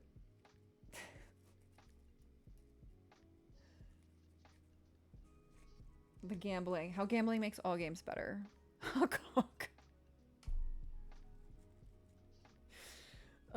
Have you ever seen any gameplay from that game, the Untitled Goose Game? It's incredible. It's just Become Ungovernable, the video game featuring geese. It's so good. It's so good. Every time I watch someone play it and like watching people's excitement at being able to do some of the insane stuff you can do in that game is just like half the fun. I feel like there are games that like the more absurd they are, the more fun it is to play them. I was watching a video of Donkey playing the Yakuza games, Enter the Dragon. I think they're Enter the Dragon. Again, I am talking a lot about games I've never actually played today. I don't know why. And it looks incredible. It to the point that we got done with the video and Alex was like, "Do you think this game is on Steam?" And I was like, "Probably. Do you need it?" And he goes, "I might need it." It looks so stupid. And people are like, "This is one of the best franchises in the world." And I'm like, "Oh, really? Is it? Okay. I believe you. I 100% believe you because this looks like fun." I think all games should be fun. I say like I don't spend all my time playing Phasmophobia, which is fun to me, but also ooky spooky. Ooky and spooky. Okay? We crave the ooky spooky. I say as someone who also didn't grow up watching like horror movies or anything like that. Yes, exactly. Ghosty. Ghosties. I'm still thinking of what I want to play for my Friday gameplay, which we'll see. We'll see how that goes, because there's a lot of games that I have that I enjoy that I am not good at. I feel like my tagline for things is like, "Oh no, I might be bad." But you know what? Sucking at something is the first step to getting really good at something. Adventure Time taught me that. It's okay to be bad at things. You don't have to be good at everything. Being good at everything is lame and overrated. I am once again shocked and appalled to find that the trial and error process includes error. Man, I don't think you were on for me talking about all of the ways in which I have like screwed up beading projects in the past and all the things I've done and like the stuff I've broken. Yeah, no. I have to think about it now. Hold on. I don't think I've ever snapped a needle. I don't think I've ever snapped.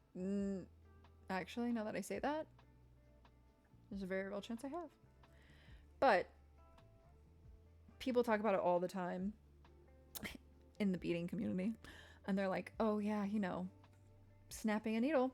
It's like a rite of passage. You just gotta do it." And I was like, "Oh, when I do it, I'm gonna feel okay about it." All the cool kids are doing it, you know what I mean? We're all snapping things. We're all snapping needles and threads, and I've shredded a lot of thread. Shredded a lot of thread in my time.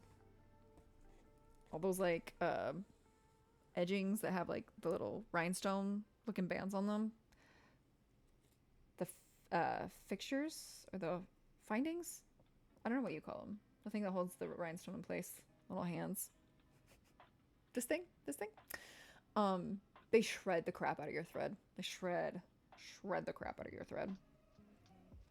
And it's not a good time. Do you like how I was like, "Oh yeah, try to keep it to 3 beads." And I'm just like, "No, we're just eyeballing it. We're running on vibes today."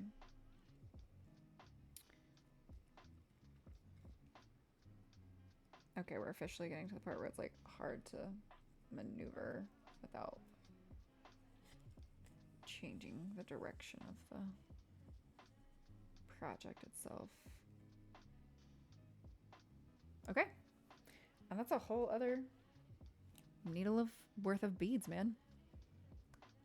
Learning how to play is half the fun. That's 100% accurate and correct. And also, I don't think there's anything wrong in certain longer, more involved, you know, what's what I'm looking for? Story-based games. And using like a walkthrough or a guide or something, right? So like watch people just like suffer through trying to play what was it the other day? The original Silent Hill. Girl, that doesn't look fun. Like, that doesn't look fun. That looks hard. And troublesome. And like, they make guides.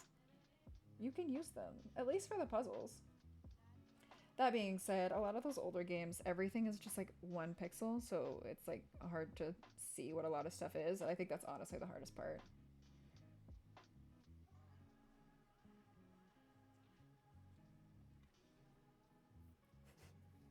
Ah! What are you caught on? Oh, there we go. Just loading up our deal. But yeah, this is what I was talking about. This is why I have so many beads out. Like this pile right there. Yeah, girl. Oh, yeah. See, and like, I feel like those are ones that you almost don't need a guide for. Unless you just like really, you're on your second playthrough, right? And you're like, all right, here we go. I really want to get like the exact right, like Until Dawn, the Dark Anthologies or Dark Pictures Anthologies. Like, I feel like those are all vibes. You're making choices in the moment. You're going. You're giving it your best shot, right? And I feel like once you play it for a second time and you really want to see what all the outcomes are, that's when it would be fun to have a guide. But for like old Resident Evil, girl, why? Why? Why would you torture yourself on some of that and just like sit there for 20 minutes? And like, I think it's because, and I say this as you know, we come from the generation where like those guides really didn't exist for a lot of this. So like, you kind of had to. You had to keep throwing your head at the wall and saying what's stuck. Had to keep bashing your brains in, trying to figure out what to do next. That's why I think it's like almost important to have friends that play games, right? If you're gonna play games, I feel like it's almost important to have friends that play games. Or, you know, I call it like little brothering, where you like sit and you watch them play, and then you're like, all right, cool. I have an idea now of like how you've done this, and like I think I might do it this way, or I might try something else. Like Alex and I play the Devil May Cry series that way. I'll be like throwing my head at something. I'll be like, I don't know what I'm doing here. And I love the puzzles. I love the puzzles. It's the getting around a lot of the time in those older games. It's like really hard because like you have to go back and like go back and forth to a lot of the same things over and over again. And I don't think a lot of modern games are made that way. And I didn't play a lot of these games when they were new. So it's like, he knows all the tips and tricks. And I'm just vibing. I'm just like, where do I go? And he's like, oh, that door over there. And I'm like, that's a door? I thought that was just part of the wall. Like, again, the graphics are part of it, right? Like, the graphics, the OG. Sweet vibes. It really is nothing but sweet vibes. Truly. When I play those games, it's nothing but vibes. But, like, for Resident Evil, I would probably need a guide myself. I don't see myself being able to just, like, yeah. I see a lot of dying in my future.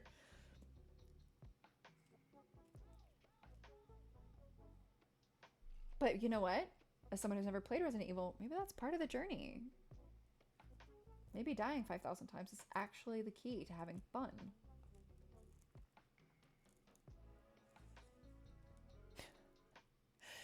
Yes. No. Yes. I could see that. I watched a little bit of gameplay for it, for GDQ, for Indiana Jones. And there are so many things where he just like was wandering, and he was doing it as quickly as possible, and he was just like wandering, and I was just like, oh, same. Yeah, I do that with like, I did that with the Batman games. What a waste of time. I got like soft locked into this room, and I actually had to stop. I had to like literally be done with the game because I got soft locked into this room. And so it was like, well, I've technically finished the plot. I guess I'm done. That's also why I was like, and I know you probably felt this too because we both played the Zelda games. But the freaking collectibles in Tears of the Kingdom, no thank you. Nope. I don't need all that. I got every piece of armor I could. And then I was like, I'm done.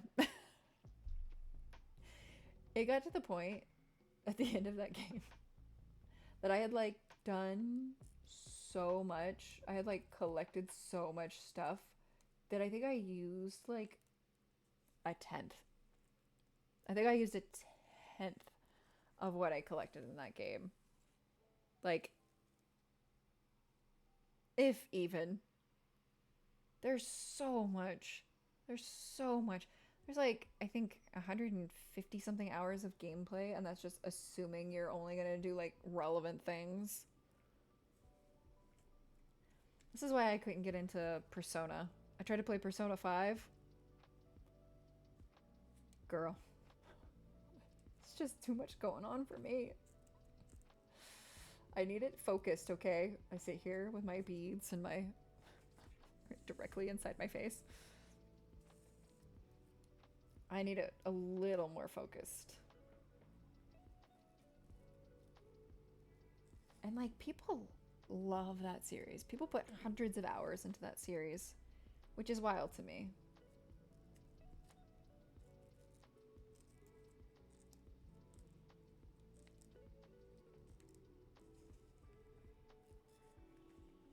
Oh, Dip, it's 2 o'clock. I haven't eaten.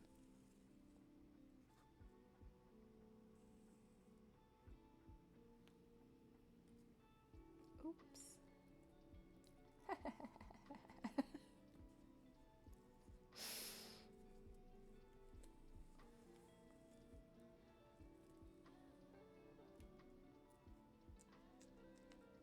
God, this music is a vibe. Jijim's was so right.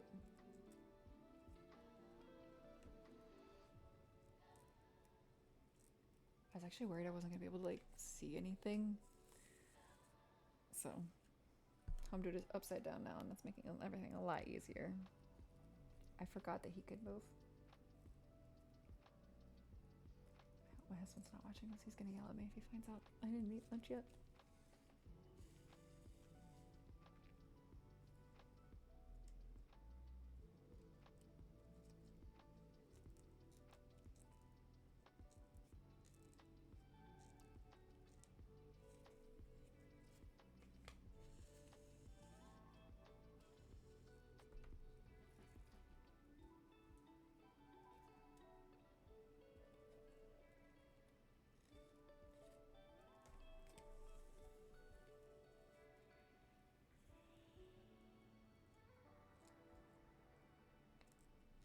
Okay, good.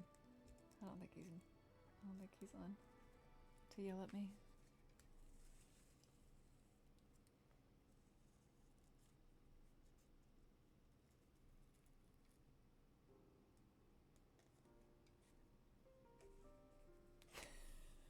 I'm like living in fear. This is funny. Oh, oh, what are we doing, girl? What are we doing?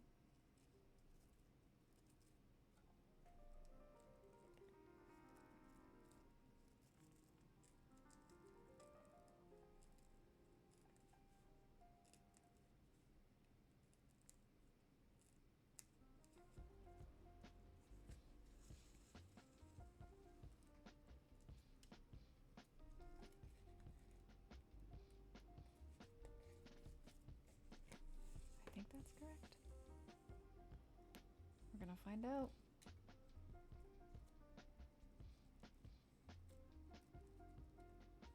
All right. I'm actually gonna take... So, let me see if I can get them in frame. Can you see my cat pants? Ugh, you really can't. Hold on.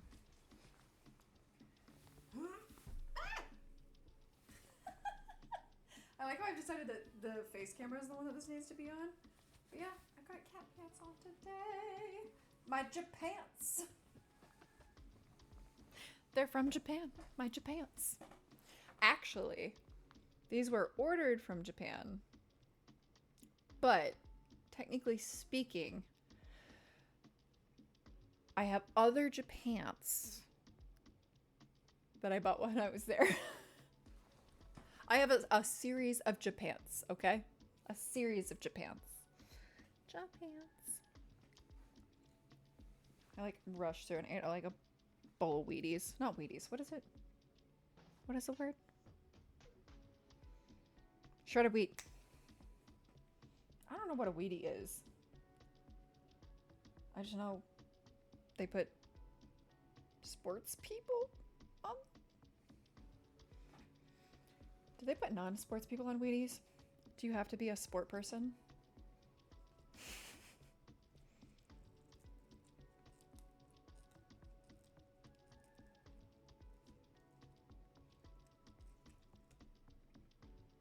Oh. Oh, yeah, here. Let me see if I can.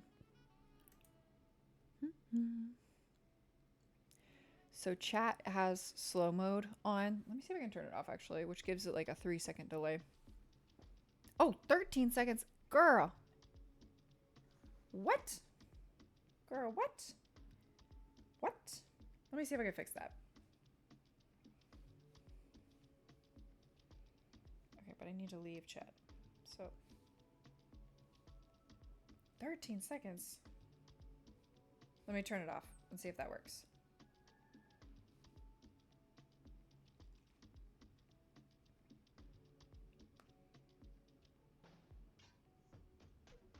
It might be your connection, but it might just be me. There's a very real chance it's me, actually.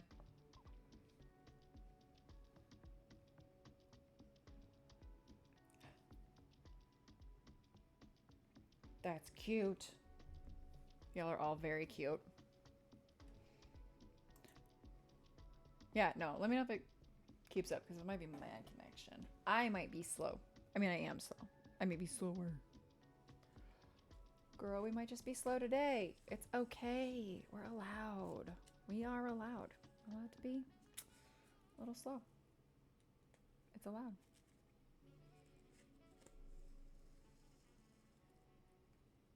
Excuse you.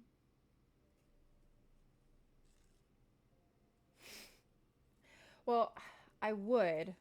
The only reason it was on is because it was like, it came that way, basically. It was like, yeah, no, this is the like normal amount of slow. Normal amount of slow? I don't know what I'm saying.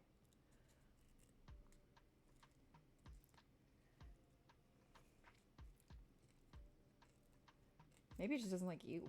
It's like, wow, my Katie lady, she's wild. But let's see if it's that fixes it.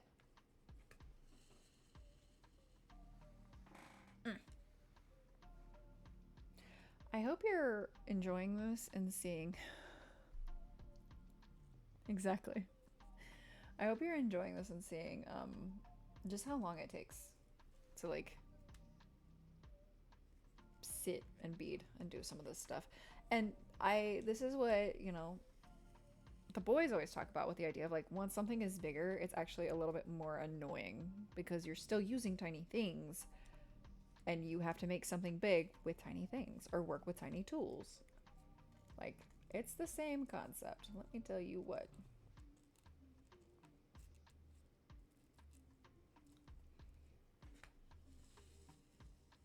I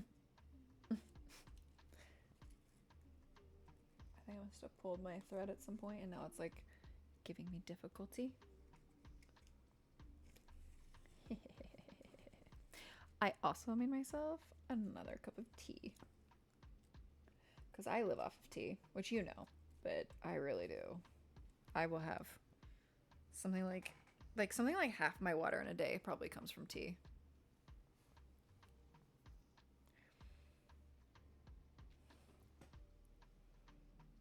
He came to yell at me for not eating lunch. That's why he's here.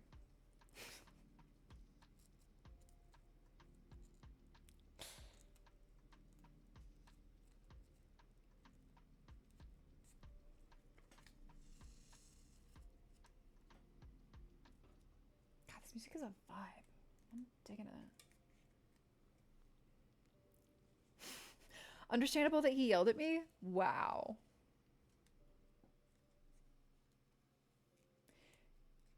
And he fed me cheese. That's true. I should have ate before I came on. This is actually my fault. I did this to myself. See, this is the part I'm actually worried about. I think I might have to take these beads off. And then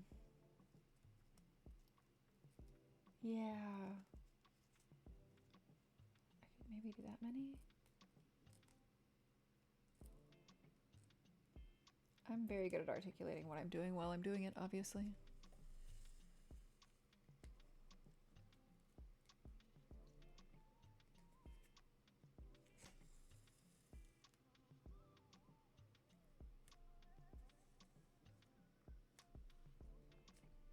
So the reason I want to do that, as I, sit here and educate everybody, educate the masses,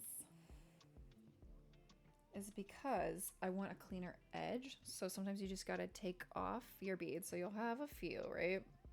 But because this has like a twist to it, I'm gonna take my needle down and then I'm gonna basically come right back up. So it'll have a sharper edge, and I will show you what that means.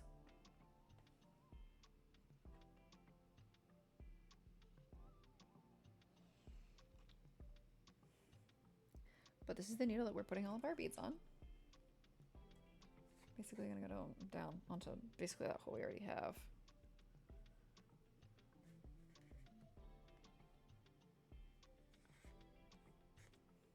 What are you doing? Okay, there we go. So I don't want it to split my other thread because that would be so annoying. Again, I say this from experience. I've done it. Basically, if there is something that you're like, that would probably ruin an experience or ruin a day, I've done it. I've definitely done it. And I might not have to do this for both directions. It might just be this direction, so we're gonna see. But we're trying to keep things clean. And so to do that, you kind of have to be able to control where your thread is coming from.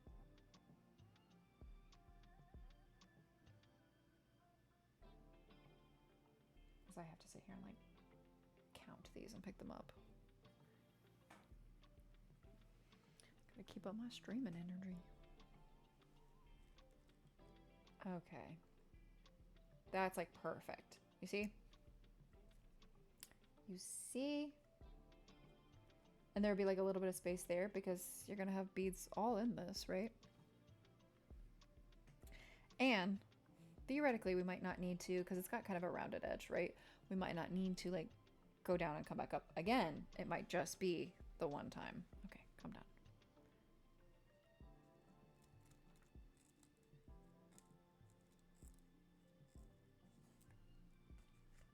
I know. We're very fancy here. I keep feeling like I have to sneeze.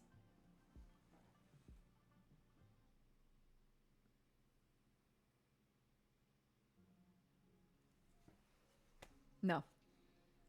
Sorry. All that excitement for nothing. I'm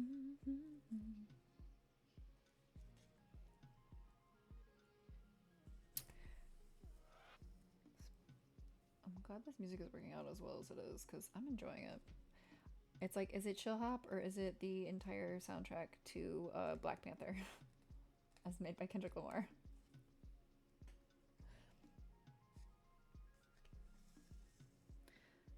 So basically, yeah, the more control you have over where your thread is going, the more you kind of can dictate your shape that you're trying to get. And if you've ever, for all the people that weave, that are watching me do this, probably none of you, but for all the people that have like done weaving in the past, you get kind of a similar idea whenever you're using the warp and weft. It's a very similar kind of like controlling where it goes, controlling the tension, getting the look you want. It's all very much the same.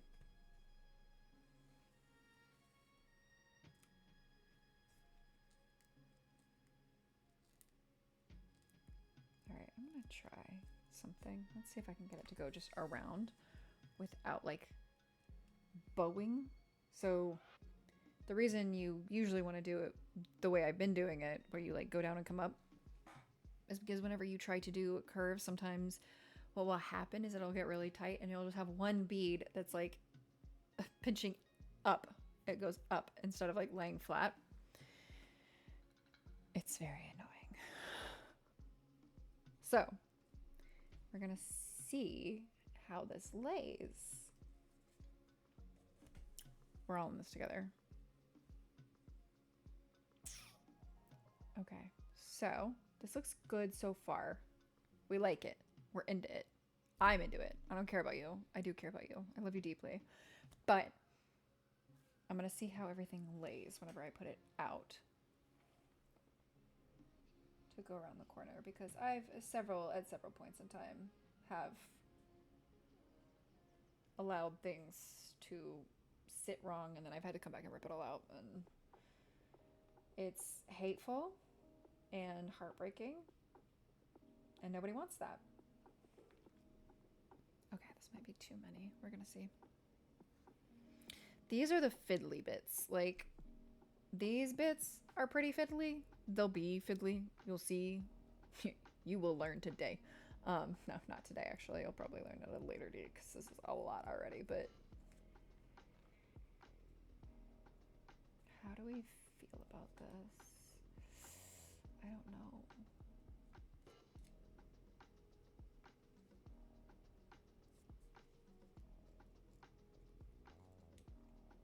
Oh, actually. Yeah, because I think if I... You know what? Let's just see.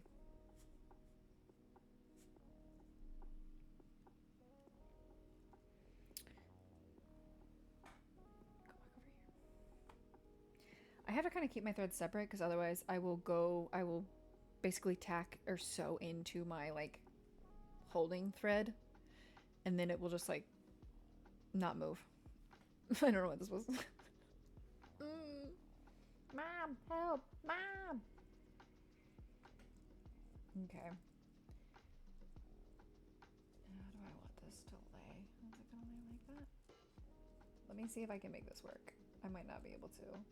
And, like, when it comes to this stuff, you can go bead by bead. Like, you can be as fiddly as you want. You ain't gotta do it any particular way. I know some people who do all of their edges bead by bead by bead. And they're just like, yeah, no, I don't want to catch too many beads, because then it'll be, you know, it'll get away from me. So I take every corner bead by bead by bead. And I'm like, ooh, that's a lot. That's a lot for me, dog.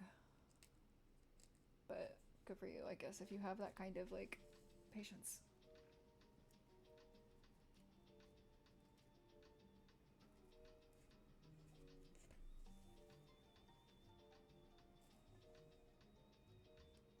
Okay, she cute. Okay, we like her. This is like what my life becomes once I get to the fiddly bits. It's like, move, tack, move, tack, move, tack.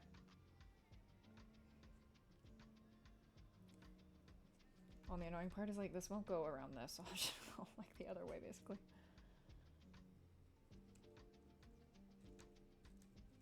And we might just be outlining today. We might not get to anything else. And that's okay. That is okay.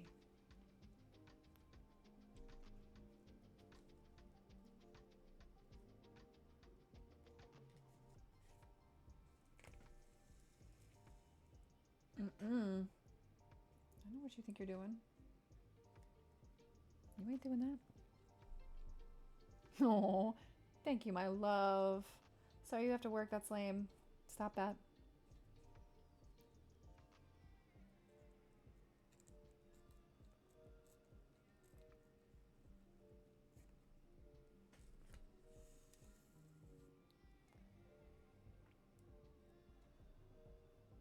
I can leave that for now.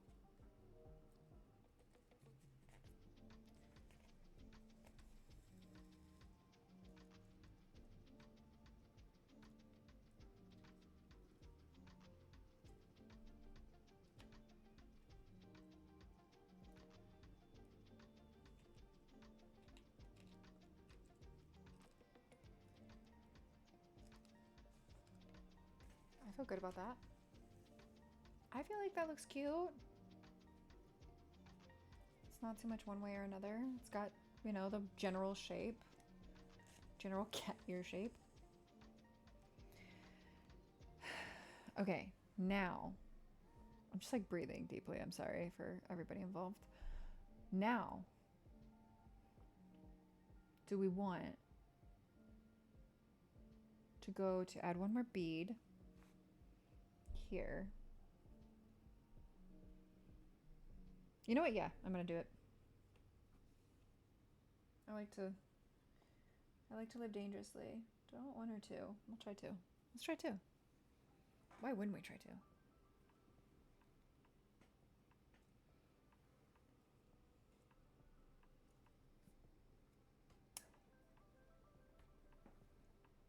I think I know why we wouldn't try two.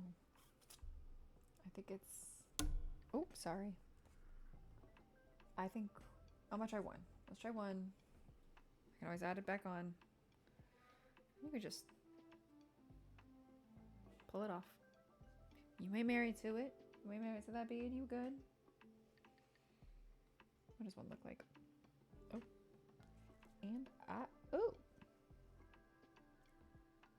Yeah, I think one is good. I think one is good, and then I think we'll sew in and then come back up. Do we all agree? Excellent. Yes.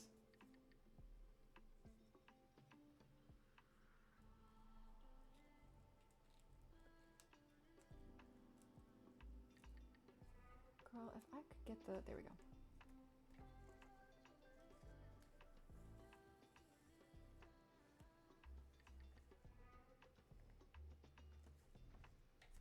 Ooh. Okay, now we're going to sew back in. We're going to come back up so we can finish this, and then we'll do the same thing for the ear. The other ear. Ear number 2. I think she's a little... She got the spirit. She a little wonky, but she got the spirit. His name is Derpy for a reason, y'all. His name is Derpy for a reason. We are going to take it personally.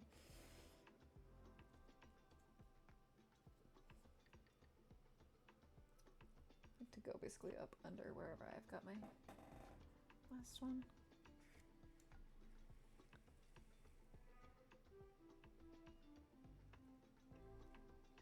Yes. Oh, no. What are we doing? I see you trying to trifle with me. We ain't doing that. Mm-mm.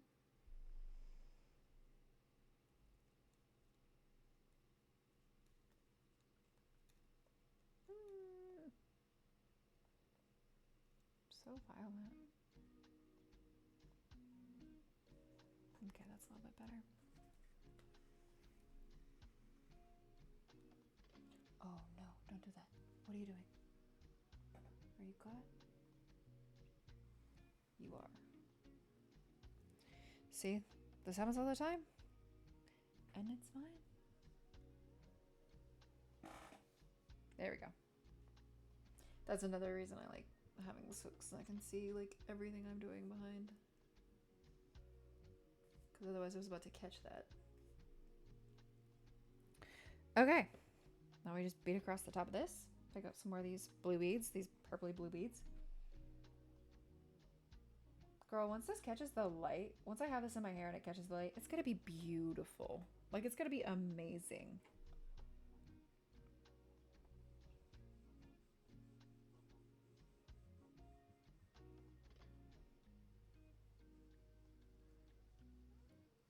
I'm gonna be doing this again on like Tuesday as well. So like,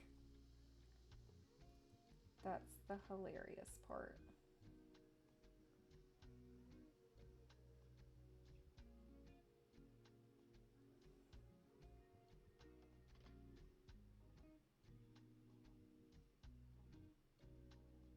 Okay, wait.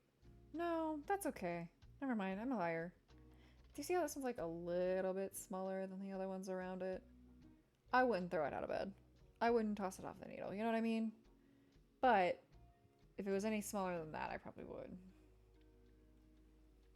And since we have kind of a vague notion of exactly how long we want this to be, I'm just gonna add beads until I get to basically here. I like to leave a little bit of extra space. I will say that. I like to leave a little bit of extra space because whenever you inevitably tack something down, that thread going between the beads adds like millimeters of space as you, oh gosh, millimeters of space as you go along. And so the number of beads you have, if you go all the way to the edge, in my experience, you'll go over or you'll have too many. So you'll have to take them off anyways.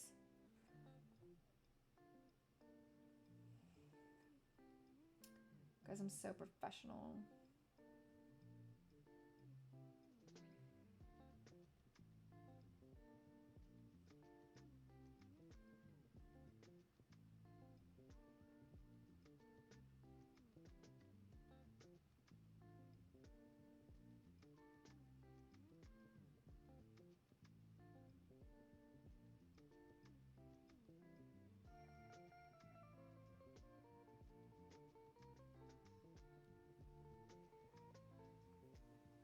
Let me see how this does. I think I might actually have too many.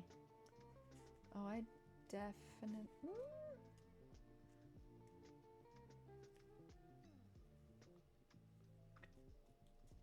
No, yeah, that's about right. We feel good about it. We all feel good about it. Where'd my other needle go? There it is. It's like not a phrase you want to say out loud. Where did my other needle go? Where did my needle go? It's disconcerting. You know what I mean?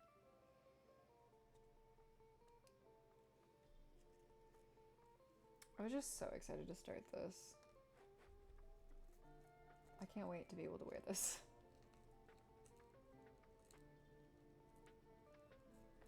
I love this dang old tiger. He's so cute. And I really appreciate that my thread is apparently going to last me for the whole outline. Y'all, it's going to use so much thread. Like, the bigger the project is, the more thread it's going to require.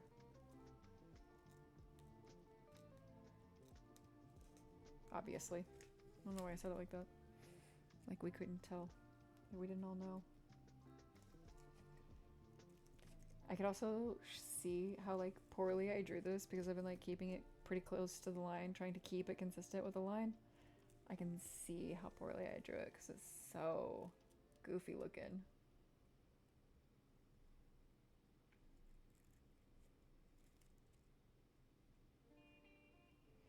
And ironically, if I was just sitting here by myself, I'd probably tear it out and fix it.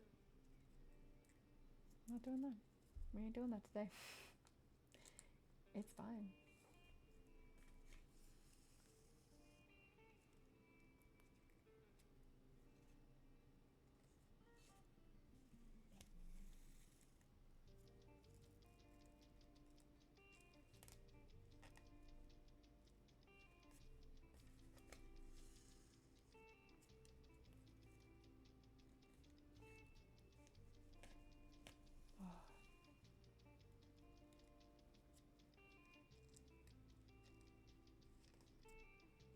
Is that too close? Nah, that's good. I also want to be cautious because I don't want my beads to bunch up. That's another thing you want to avoid.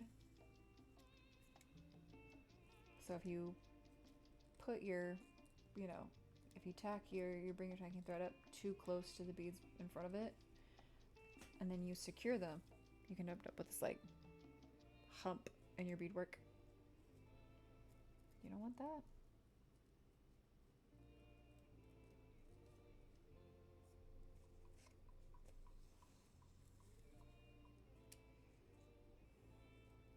Unless you do. I mean, I don't think you do.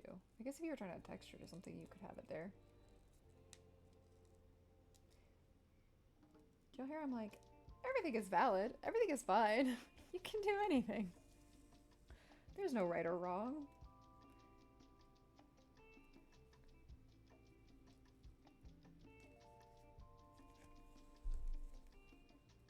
As long as you're having a good time, don't matter.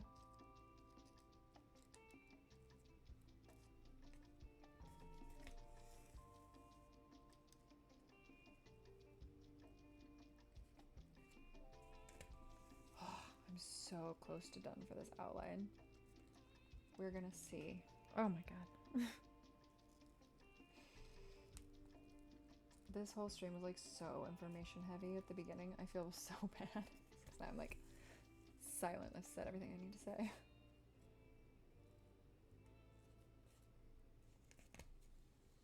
But it's true. You don't really have anything to talk about until you've kind of made an error or you've finished a section. Oh, where are we going? Okay, there we go.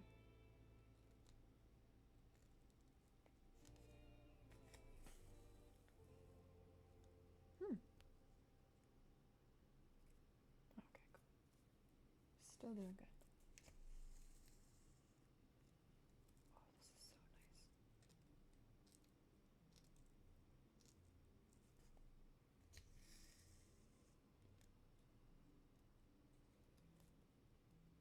And not everything that has a black line is gonna get outlined or is gonna get like beaded in with this color, right? Like this will be black, but like I'm not gonna bead in right there. That would be ridiculous. Or I'm not gonna outline right there because it's just too much. It would eat up all the space for the pink color. You don't want to do that. The line exists so that I knew where to color in.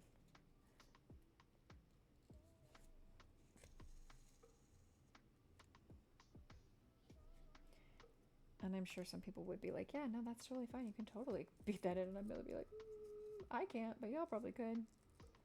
Have fun with that. Thoughts and prayers.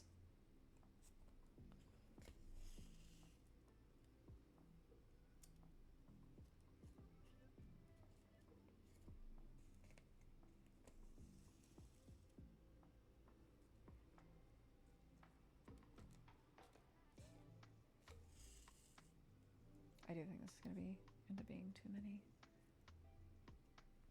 Yep, see what I was talking about? How it moved? See how it moved? Oh, is he? So previously there was all that space, and I was like, oh, maybe it'll work. And as we go, we add more and more thread between the beads, and it pushes them further and further down.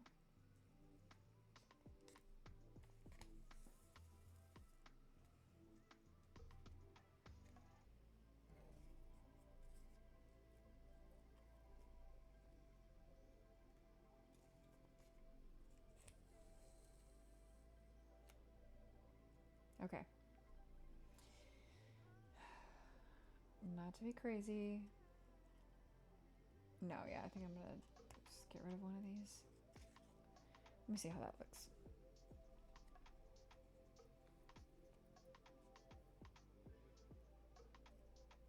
See, I feel like that's not enough.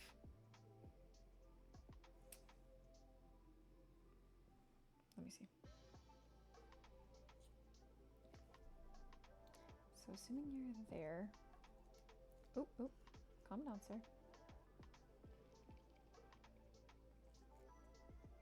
You know what? Yeah, we'll just do both. Why not? My phone said goodbye. So goodbye, girl. Bye-bye. Bye now. Bye.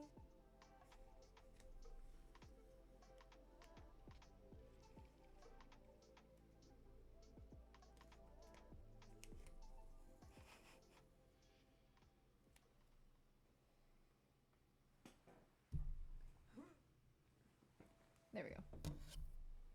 I have hit this like 15 times. I'm so annoyed with myself.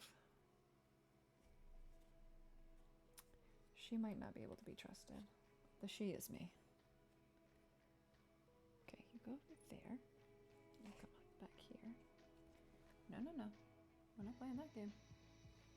You did not. No, you didn't. Okay, cool. Like I said, sometimes it will split it. And it is the most annoying thing.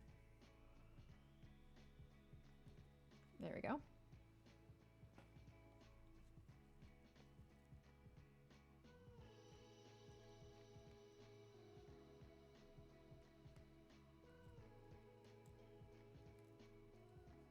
Okay. Hopefully this isn't the same hole. I've done that before where I've tried to put it through and it just came right back out and I was like, oh. Fun. Fun, fun, fun, fun, fun, fun, fun.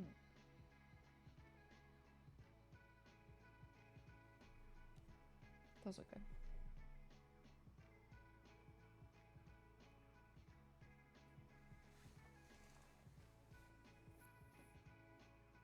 Let's see how we do here.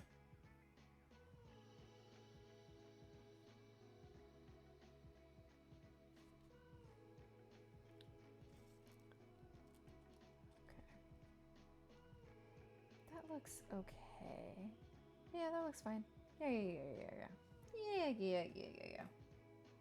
We feel okay about it.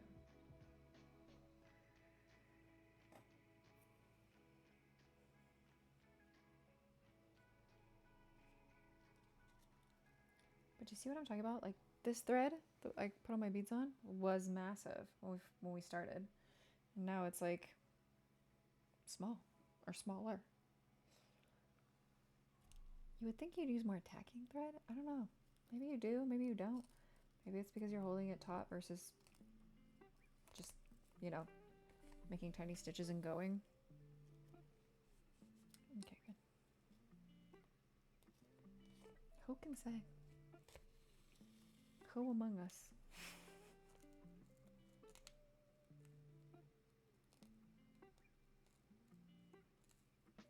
There we go.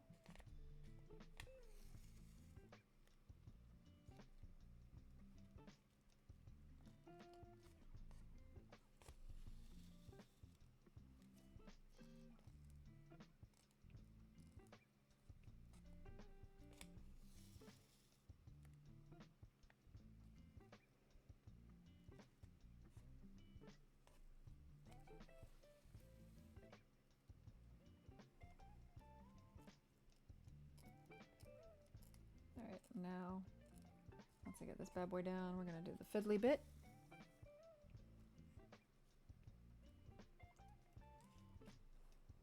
Oh no. Oh, it's this again. Oh no. Okay. Okay. We're going to try to repeat what we did on the other ear. See if we can go around the corner. I do know that these look really janky. I'm aware. You don't have to tell me. I don't even know if you know that they look janky. I can't tell how good this view is. You might be like, oh my god, Maya, you're so crazy. They're not janky at all. And I'll be like, cool. Love that for me.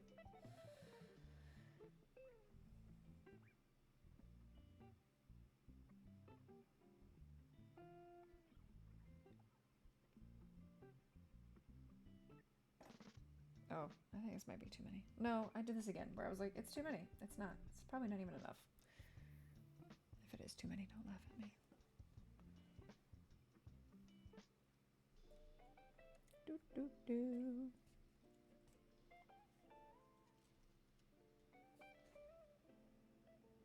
Not enough. Would it be insane to turn this completely the other way? To see if we can even? Without having to take it out of the holder? Would that be insane? No, it would not be insane. It would be genius, actually. If she can make it work. Lord. Lord. Lord. Yes, look, his outline is almost done. I was telling Katie before she had to go for work. I was like, I hope you understand, because I wear beaded earrings all the time. I've made a lot of beaded earrings in my time, and I've made a lot of like hair clips and stuff. And I was like, I hope you understand how much time and work goes into this. And I'm being a little more precious with this because A, I'm sharing it. And B, I just really like it. I think it's really cute. But it's a lot. I expect the next time I see her for her to be like, damn girl, I didn't know. Because she always likes them and she's always like, that's so pretty. My favorite, and this happens all the time, is when I wear something knitted that I've made and somebody, usually a stranger, will come up to me and be like, oh my god, do you sell those? And I'm like, do you have any idea? Aw, thanks, boo. But truly, do you have any idea how much I would have to charge Bro, wait till you see his new sweater vest that I made. It was a test knit. It looks radical. I might actually wear it tomorrow. Me? Wear a sweater? On stream? Me? I am a fully realized adult woman. But yes.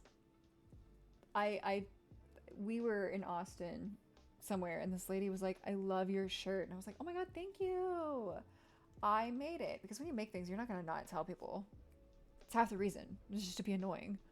So I was like, yeah, I made it. And she goes, oh my God, do you sell those? And I was like, do you want to pay $500 for a sweater? Because girl, that's what it would cost you. And in this economy, yarn is so much more expensive than it used to be. Like I used to be able to make a sweater, pattern and yarn, not giving myself time, right? Not paying myself for my time, but just paying for yarn and patterns. I used to be able to do that.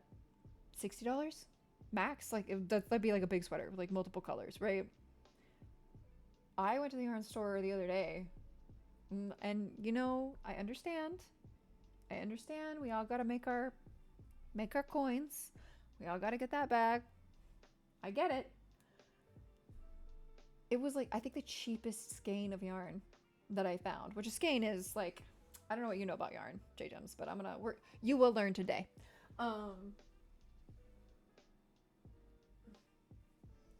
This. So this is a skein of yarn. This is Teeny Button Studios. I've had this one for so long. It doesn't even have a price on it because I'm pretty sure I bought this like at a show or an event, right? I used to be able to get a skein of yarn for like 20 something dollars, in the 20s. And I was like, cool, if I need 3 of those to make a sweater, I'm set, right? And then patterns. If I make a lot of my own patterns. I do a lot of my own like knitwear design. I have all the Sailor Moon sweaters that I've made. But if I'm buying a pattern and not doing one for testnet, so testnet patterns are usually free, because you're testing for a designer. They want to know that their pattern that they've written makes sense across all their sizes. And so if I'm not doing that and if I'm having to pay for a pattern, patterns also used to be within like $3 to $10, depending on what you were making. I went into the yarn store the other day. The cheapest yarn I could find was like $34 per skein. And I was like, oh, that's a $100+ sweater just for the yarn. And I went and looked at patterns and they're $10 and $14. And I was like, okay, this is no longer like an old lady, something for everybody hobby. Do you know what I mean? It's prohibitively expensive. And with Joann's gone, like, even if you wanted to get a, you know, more mainstream yarn, you can't. Like, where are you going to get yarn? Like, you could go to Michael's, but that's one option. That's literally one option for yarn and craft materials and supplies. There are other online yarn shops, assuming you don't want to buy from indie dyers. So a lot of what I own is from indie dyers because I've gone to a lot of shows. I have a lot of friends that knit. I have a lot of friends that dye. And so I've always been fortunate enough to have the option to like buy indie yarn, you know? No, I didn't even say Hobby Lobby for that reason. I'm not supporting Hobby Lobby. I hate Hobby Lobby. I will be that woman. I will be that person. But if you want to buy like the nice yarn, as like the community calls it, it's minimum in the 30s these days. You can't, it's very hard to find a yarn that's made of like sheep fiber that's not, and it's in the 30s. And for me, I'm a smaller bodied individual. It's easier for me to make a small, an extra small, a medium. For larger bodied individuals, it's very, very, very expensive, prohibitively expensive if you want to make a sweater. And a lot of sweater patterns don't come in larger body sizes. I did not mean to get on this rant. I have realized I'm on it right now and I'm sorry, but it's true. It's more expensive and a lot of the patterns are not graded to that size. So the hobby itself, and having gone to the yarn store, right? The hobby itself has gotten progressively more and more and more and more and more specialized, uninclusive. I don't know. It was wild. It was wild to deal with, which is part of why I like beading, right? It's like, I can make this any size I want. I can make it for anything I want. It's a set amount of, like, you get a billion of something, and then it's like rice. You get a billion of something, and then you make something out of it. But for knitting, it's gotten prohibitively expensive. It's no longer something, much like beer making, I feel like it's not something you could just do for fun anymore. I feel like you have to kind of have something in mind. So when people are like, oh, would you make that for me? I'm like, nah, girl. Maybe like 8 years ago, I could have like stomached you paying me $300-$400 for it. But nowadays, bro, this is like an $800 endeavor because the yarn alone is like $200. And that's hardly taking into account my time. My time. Yep, beer brewing. Yep. We used to brew in this house. And it has gotten prohibitively expensive as well. And it's, I mean, I guess in theory, like, there was such a boom in beer brewing that, like,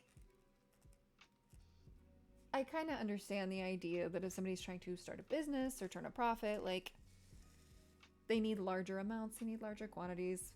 Sure, why not? That could be slightly more expensive.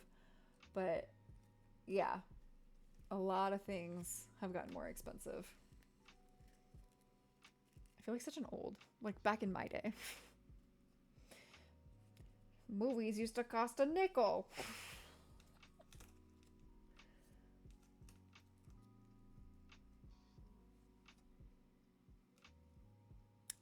It is.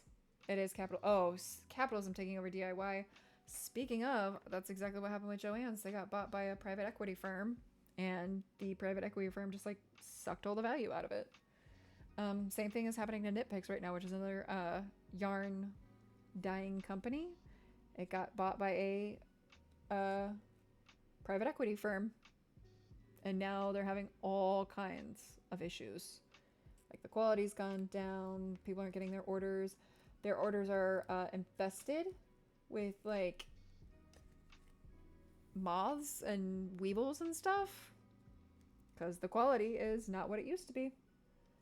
It's a whole thing. Like, it really is a race to the bottom with some of this stuff. It's insane. All right, girl, come on. Get it together, sweetie.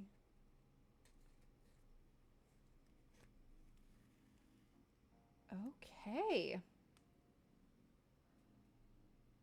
Do I need one more there? Am I crazy?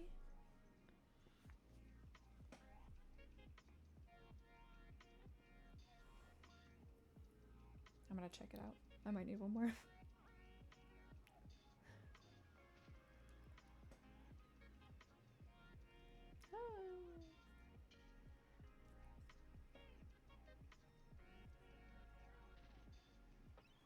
I'm very expressive as well, which I'm sure is fun and not at all annoying for everybody involved.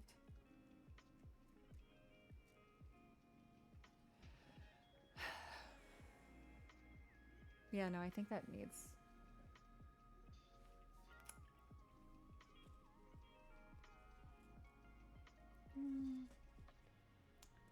Now I can't tell.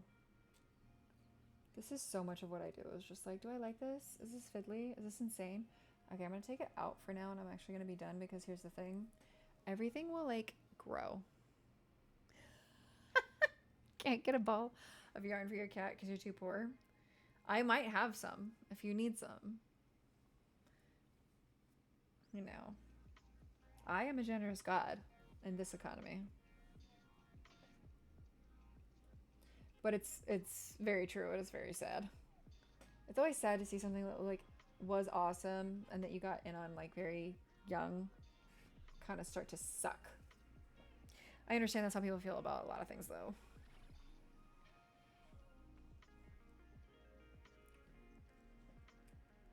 Okay, I'm actually gonna leave that space there because whenever I go and fill in a lot of this space, this will actually kind of naturally close itself up, or I can just add a freaking bead later.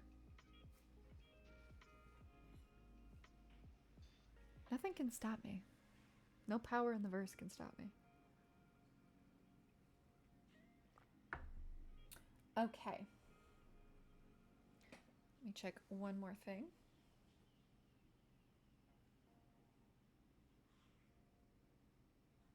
Oh, interesting. Okay, cool.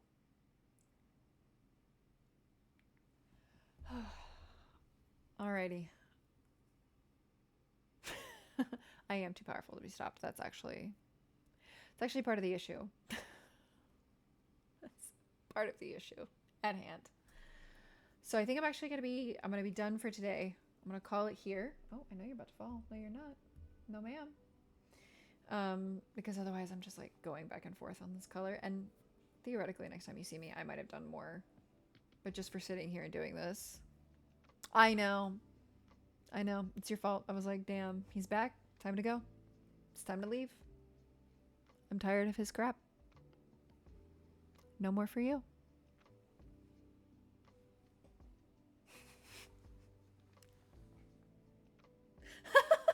I did no such thing. I did no such thing. I didn't pitch to anybody. I'm leaving it to you.